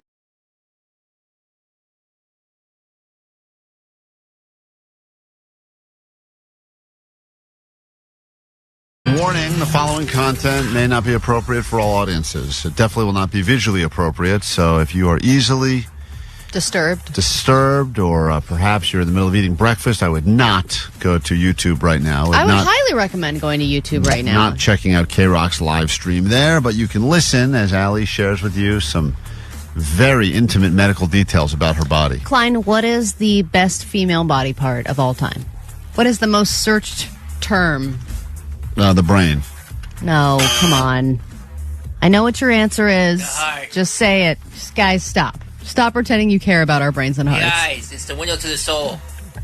It's the tetas.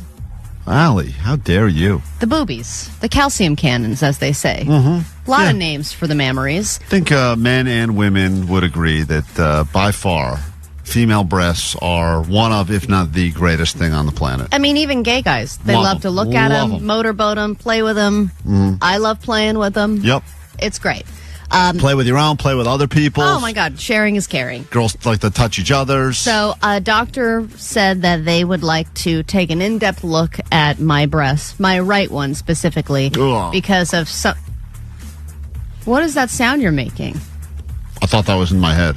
No, you said that out loud. Is that the wonky one? Sorry.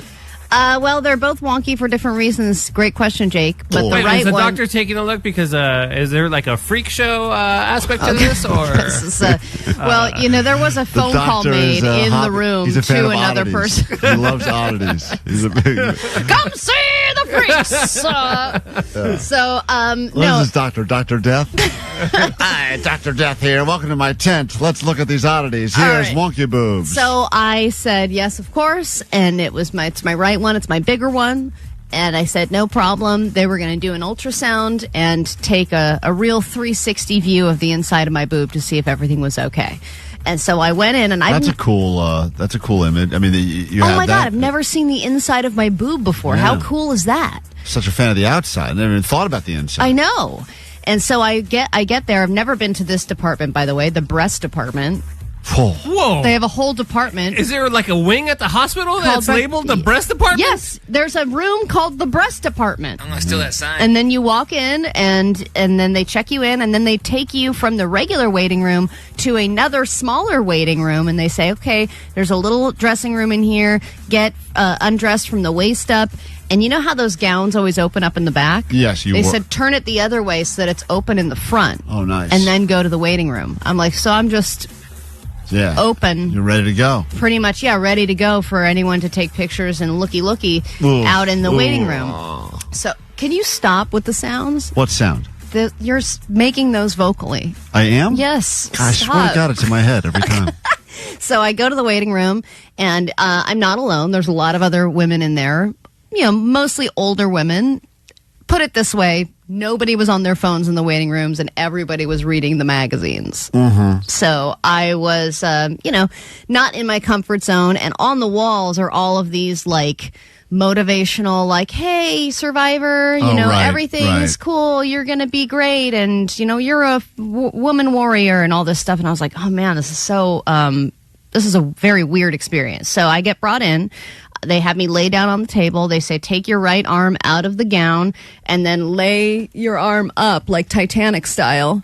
Mm-hmm. Like someone's going to take a nice hot picture of you. That's not... The pose you're doing does not match the words you're saying. This is Titanic style. No, you said that's a hot picture. Yeah, you think that's a hot picture pose you're doing? Yes, because you get the silhouette of the breast. You're trying to show full everything. Yeah, side, front, everything. Yep, and they're... Stop it! That's going on in your head. Now you're thinking that too. So they start putting splooge all over my boob. It's definitely not called splooge. And they have the splooge in the breast department. Right. So she starts going over every inch of my boob and showing me the different areas and of all the tissue inside. And then she starts going, and she's just not able to find what she's looking for. And then she goes, hold on a minute, and has to check my chart again and figure out what she's supposed to be looking for, and goes back. It's on the wrong boob. This took 10 minutes, to the point, guys, where I think she was indulging a little bit. Oh, you think she was lingering? I think she was. Sure. I mean, if she was going over the same areas over and over again. It's so funny you say that, because 626 texted before the story even began. Now what? The X-ray tech touched Allie's boob, and she's going to claim she got hit on, and he really wanted her? I'm just saying, all the other women were in and out really quickly, and for some reason this took 20 minutes. Yep. Then I said, is everything okay? Because it's taken a while. And she goes, yeah, it's fine. I'm just... we're going to go over these results with the doctor now. I'm going to make a phone call. There's a little phone in the room. And I'm like, how serious is this now that you have to make a phone call to the doctor in person? And she goes, okay, yeah, here's what I'm seeing. Okay, I'll tell her, I'll let her know. Hangs up and goes, so the results are inconclusive because we just don't know your breasts well enough yet. And what we need to do is we have to have exams more frequently. Did you not tell them your boobykins? So that we can get to know your breasts and know if this is just what they are supposed to look like or if this is some kind of anomaly. That's interesting. I didn't even know that was a thing. Yeah. So they gave. So I was able to take a picture. Hold this picture. Show the people enjoying on YouTube right now. Well, this is Allie's, the medical version of my boob. Wow, you got good looking. What are those? X-ray good shape, boobies? Right? Yeah, those are nice. Yeah, I think so too. This is again just the right one, and comparatively, I think individually my boobs are really great. Together, they don't make a lot of sense. No, it just seems like there's one boob that should be on one person, another boob that should be on another person. Whenever you see a couple and you go, "How are they together as a couple?" It doesn't make sense to me. That's like Allie's breast. But in this particular picture, the one you're showing right now, this is my best angle. Who knew? Who knew your best angle was internal? That is. All right, well, that's good. That's a good story, Allie. So I think I'm okay, guys. If anyone was wondering, it's a minor miracle. Someone said, "Apply this kill switch we've been talking about to Allie." All right, we can't do that.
I want to warn you that of all of the dumb things that we've done on this show, and I would argue on the history of this radio station, this could potentially be the dumbest. And I know that the feeling you get when you go back to your car and there's a ticket on your car is a feeling of rage and anger, especially when you feel like you tried to do everything you could do to avoid getting the ticket and you got it anyway because you were either a minute late or because they were street sweeping. It is a feeling that sucks. Oh, man, it totally changes your day. And you think if I could just go back and do something differently, because all this would go either away. you don't pay the ticket and it's just going to constantly be there like a cavity, just slowly bothering you, and potentially when you go to renew your registration, they're like, sorry, can't do it, you have an unpaid ticket. Plus penalty fees. Right, or potentially the best feeling you can ever get in the world is when you look down at the ticket and you realize they've written your license plate number wrong, or they got the make of your car wrong, and then the whole thing is just a rip and toss, like no harm, no foul. Well, you have to fight it first, but yes, they'll dismiss it. Sometimes I just rip it. Say, they wrote that my car's silver. It's clearly dark gray, so I'm not paying this. This is not my problem. I got a ticket on my car 2 days ago. I finally went to quit the gym that I was a member of that said I'll be in and out. No time at all, so I parked in one of the charge your car spots. I do have an electric car. Some of those spots do say electric car parking only, but it's unclear whether or not you have to necessarily charge the car or you could just park it there and leave. I parked it. I went inside. I came out. There was a ticket on my car. The ticket was not a real ticket. It was a ticket that said... It didn't even say ticket. It said violation. Violation, but then the words were pretty threatening on there. And you guys yesterday, after I told you about it, said, why don't you go back and try to fight it? And I said, that is the dumbest thing ever, because this ticket means nothing. You went to go to the security booth and talk to them in person. I did go back and I fought it. Because they said they were going to put it on your record, Klein. They said they were going to have it on file in the booth. In the booth, it would be on my permanent file. And something, if I did it again, then they would take action or something of that sort. Anyway, I went back yesterday, spoke to multiple people. They've never been confronted by anyone, clearly, in the history of this parking lot that is ever... I'm sure they're surprised anyone's even walking into the security booth. Oh, they were all shocked. So I start outside the security booth with the parking attendant that I could find, and this is how that went. What's up, man? Can I ask you a question? Yeah. So I got this ticket on my car yesterday. Yes. Yes, I know you, sir. Airplane. He's already like, why are you bothering me with that? Ticket on my car yesterday? Yes. And it's because probably you park on the EV charger? Right, I have an electric car. But you were not using it. Well, physically, no, I was not. No. It says he was going to go on my permanent record. But spiritually, I was. I was there, right. In spirit, I was charging all the way, but it says he was going to go on my permanent record. They keep a record. If the next time and the next time you do it, they're going to probably do something. Probably do something. How threatening. What? If you continue this, we might eventually do something. Next time. See, no one takes these parking lot tickets seriously, which is why they don't even have a good protocol to scare you. Like he doesn't know what the protocol is. The next time, clearly. And then the next time, they'll probably do something. And the next time you do it, they're going to probably do something. So that sounds pretty serious. You better get this cleared up. So I need this off my record. What does that mean? Something? I don't know. He doesn't know. Oh my God! Now you keep writing these tickets, sir. Like when they hire him, right? You know, what are they even explaining? I mean, at the very least, even if it's an empty threat, like give me a legitimate threat. Like say, like we will impound your car and destroy it. Yeah, or we'll have an actual cop come. Right. Well, so this guy is not very, he's not very threatening. He also doesn't. He's nice, pleasant guy, but he. Is this a younger guy, older guy? This is an older gentleman. Okay. These guys are the guys that usually they're just dealing with people that don't know how to insert their credit card for the payment or lost tickets. That's all they do, right? Yeah. And I think that he's also, I think he also realizes that they do put out these warnings a lot, but everyone just takes them and throws them on the ground because they don't mean anything. They're just like, it's a fake parking ticket. I'm sure in his history of working for this company, they've never actually had to enforce something. If a mall cop tells you stop, you're just going to keep going. You're not going to stop. You're like, you're a mall cop. Right. Catch me on your Segway. I'm not stopping. Take your car around. Don't worry about it. Well, but my thing is, my record is so clean right now. No, I don't want it to go. Can I get it? Is there an office, a parking office I can go to? No. This He's guy like, don't do that. Shut up, sir. Get out of here. This guy keep telling me there's nothing to worry about. I don't want any trouble, sir. I know. I just want him to admit the fact that this whole ticket is a giant. It means nothing. He doesn't want to get involved. Right, but is like my insurance rate's going to go up? No. Because like if I get pulled over, 3 years from now, and they say I have an unresolved issue at this gym parking lot, then Yeah, but it's something. I mean, here in the parking lot. Right. That's to go. Look, who put this ticket on the car? Let me see. It was yesterday. It doesn't say, but because people is always complaining. Right. That car is parking there. I need to. When you are out of. His Is radio's, this someone with an actual problem? his radio's going off with a real problem, but he's like, I got to deal. Over. I got an idiot here. This lady doesn't know why her Discover card's not working when she's trying to pay. So I then find the head of security for the operation, and he's walking around, and he's got a ticket book with him. So I love that you didn't leave it at this. You went the extra mile. Of course. Thank you. Why would I just let that guy? You guys would say I phoned it in. I didn't care. I know. So I found the head of security, and he had his ticket book with him. So this is probably the guy that wrote the ticket and put it on my car. Cool. And I confront him, and it gets explosive. Excuse me, security. Excuse me, security. Oh yeah, that's explosive. Well, Excuse me, security. The guy's moving at a click. I mean, he's moving a little fast. I'm winded because I ran all over looking for this guy. I finally find him, and then he must have had AirPods in or something because he's not hearing me, and I'm like approaching right behind him. And all the jacked people leaving the gym are seeing you winded. Excuse me, security. This is the biggest workout I got in the history of this gym. This is chasing after trying to a chase parking this guy down. attendant. Excuse me, security. Excuse me, security. Excuse me. Yeah, I got this violation on my car. How bad is that going to mess me up? This is warning. So you're chilling. You're good. Did you put that on, or? No. Probably someone before me because that's not the same ink I use. Oh. So it's not the same ink. This guy claims he uses different ink. I know my ink, and that is not my ink. What the hell? That's not my writing or something else. I know. A pen? That's not my ink. Clearly, this is the guy that put the ticket on my car, I know, right? ink is ink. Yeah, that's not He my uses ink. pink. That's what a crazy thing to say. Probably someone before me because that's not the same ink I use. But this is a warning. The reason why they put this warning on because sometimes we have real cops that come in and they give real tickets. So this So guy very claims threatening. that sometimes real cops will come in and put actual tickets on cars. On their time off. Yeah. So It's my in lunch break. I'm going to go ticket some cars over there in the gym parking lot. Yeah, I just feel like it. So he's saying this is us giving you a warning that maybe a real cop will come and give you an actual ticket. I press him on this a little bit. So this is simply warning you, whatever you did, don't do it again. Because we have cops coming in, they hand out expensive. Yeah, but they said it's upon leaving the garage, a copy of the notice will be on file in the attendance booth. Where is the attendance booth? It's nowhere. This is they. It's nowhere. It's nowhere. It's a state of mind, dude. The attendance booth is all of us. I mean, it's a crazy I love thing. that. It's nowhere. They don't even have a booth. The attendance man. booth is a state of mind. I'm literally trying to say to this guy, no one has ever pressed them on these tickets they're putting on cars to give warnings. It's nowhere. This is they just say they record it. Right. It gets sent to the manager. They're aware. If it's a repeated thing, then they're gonna take some action by towing the vehicle. But this is your first time? Yeah. This is probably my fifth warning. Fifth, man. But the thing is, I don't want this to go on my permanent record because I got a clean record. We're security. We're not cops, so it doesn't go to the state. It just goes to the property, and the property could decide to ban it. You or not. I don't know if this is cool or not, but how much would it cost to make this go away? Nothing, bro. It's a warning. Nothing, bro. What?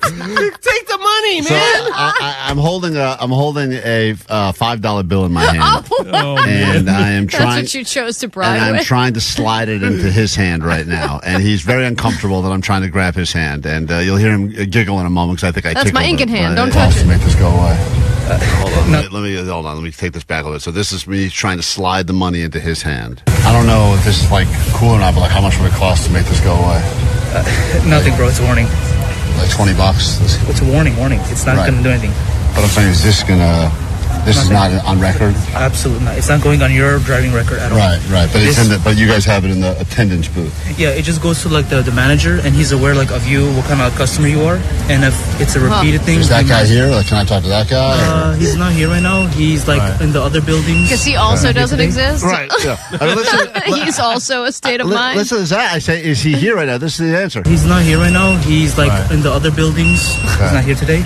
In the other buildings. He couldn't even lock it down. All right. I've been losing sleep over it and everything, so. Oh, no.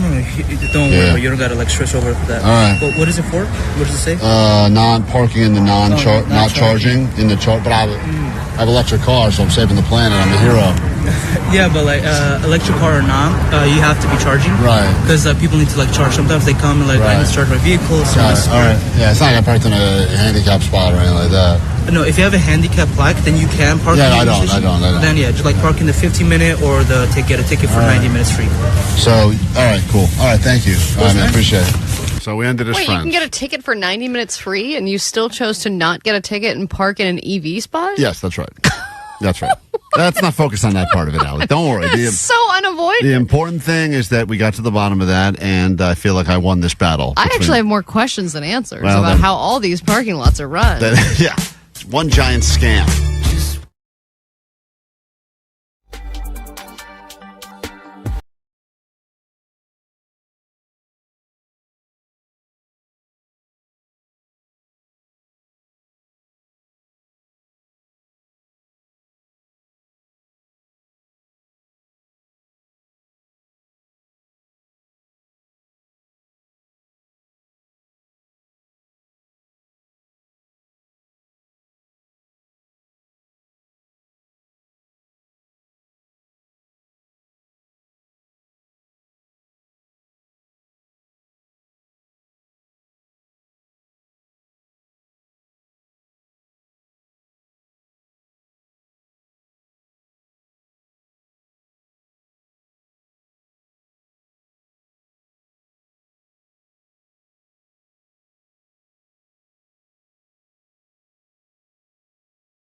Here, we got to get Jake in here, though, for the weekly weigh-in. It's weigh day for Jake, which means let's find out how he's doing. He was north of 200 pounds when we started this weight loss journey. I caught him inspecting the scale early this morning when I got in. What do you mean inspecting the scale? I don't know. He was like looking underneath it, on top of it. You were doing like something weird with the scale, Jake. Probably looking for crumbs that fell off him while he was weighing himself. Hold on. Say what? Get on that mic. What's that, Jake? Wrong mic. That mic never works, remember. It was on the wrong setting. The scale was on the wrong setting? Yeah, it was on some weird, I don't even know what it was. European style? Like it was kilograms or something? No, kilograms was second, and then it got to pounds. I forget what it was on at first. I've never seen anything like it. Like stone? Like in...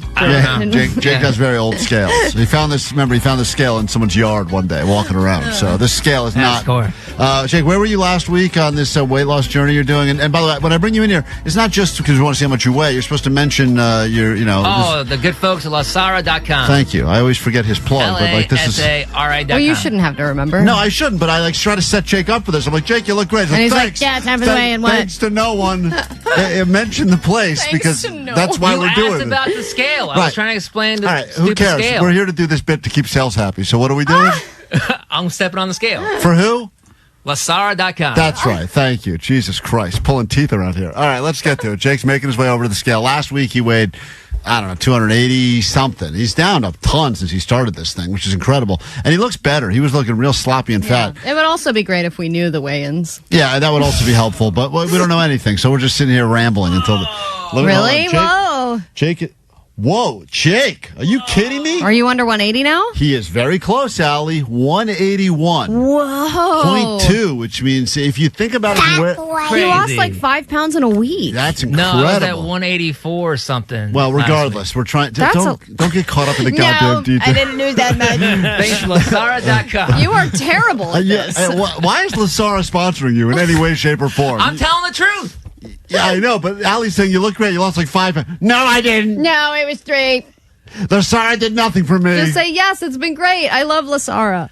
Yes, it's been great. I love Lasara. Well, you look good. The proof is in the pudding, which Jake can no longer eat. But look at him. He looks great. Thank you. Thanks. There he goes. The great Jake. He's quite a pitch man, that Jake. Boob job pending. All right. Yeah, I don't think that company's going to offer you a boob job anymore based on that plug-in. My God.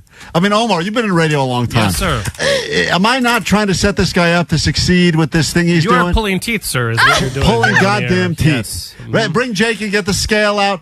I'm not losing that much. Not really working. Well, sorry. You're just lobbing softballs up there. Lasari.com. That's Jake. Jesus Christ. I'm sorry, Lasari. Thank you, Lasari. Whatever you're doing to Jake, And it's now working. here's an innocuous rain. Unbelievable. Right, and also, you guys have to remember about the plug because Jake doesn't even. He doesn't remember. I know. He doesn't have his weights. We're not getting paid to say Lasara. I'm getting paid $0 for any of this crap.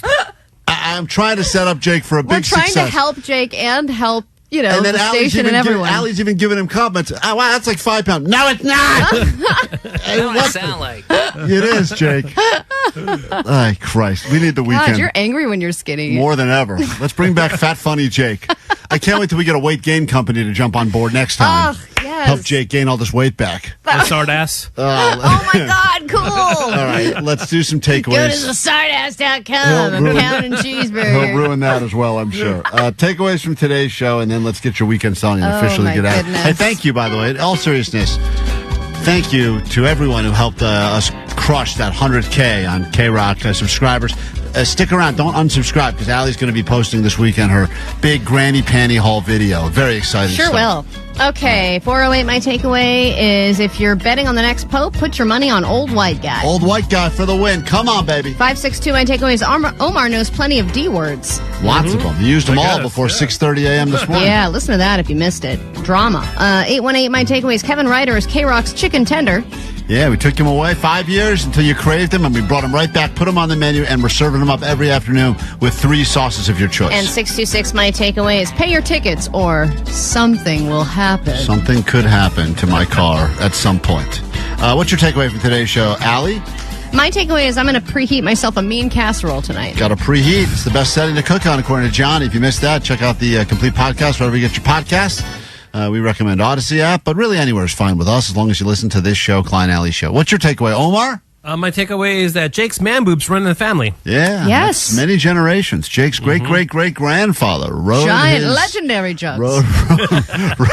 Just floated here on us. Floated here from the motherland on his cleavage. He kept the All a bunch of immigrants rode on Jake's family's breasts all the way here. And Jake, you have a takeaway? Yeah, the DNA of a boat is gambling. That's right, the DNA. We'll see you back here Monday. Vanessa will be back. We'll be drinking tequila Monday morning. Also, I think we have some good stuff to give you. I forget what it is now. No one wrote it down, but we have some good giveaways. Vanessa's supposed to tell us that. Good giveaways next week as well, I'm sure. And anyway, if you need us over the weekend, find us on the GOAT line, 844-956-GOAT. Here's your official anthem to the weekend. Crank it, volume up, windows down. Here we go, weekend. Are we having fun yet? Hey. You have to do it more. Come on. Monday, Tuesday. No one cares about Wednesday. Thursday. Forget that noise. Are you ready for the weekend? Are you ready for the rear end? Are you ready for the weekend? Are you ready for the rear end? Monday, Tuesday, Wednesday, trash. Thursday, Friday, forget about that. Friday, Saturday, Saturday, Sunday, sleeping in, eating brunch. Good times, hitting women. I love it. Disableds can be punks too. Show me dildo. Hit the beach or hit the mall. Go out with friends, do nothing at all. Sleep in, watch movies, read books. Anything goes, just take a look. Are you ready for the weekend? That'd be sick. Are you ready for the rear end? Go. Are you ready for the weekend? Yeah. Are you ready for the rear end? No. Are you ready for the weekend? Yeah. Are you ready for the rear end? No. Are you ready for the weekend? Yeah. Are you ready for the rear end? No. Are you ready for the weekend? Yeah. Are you ready for the rear end? No. What was I gonna do? Okay, bye. Klein Alley Show. KROQ, the world famous KROQ.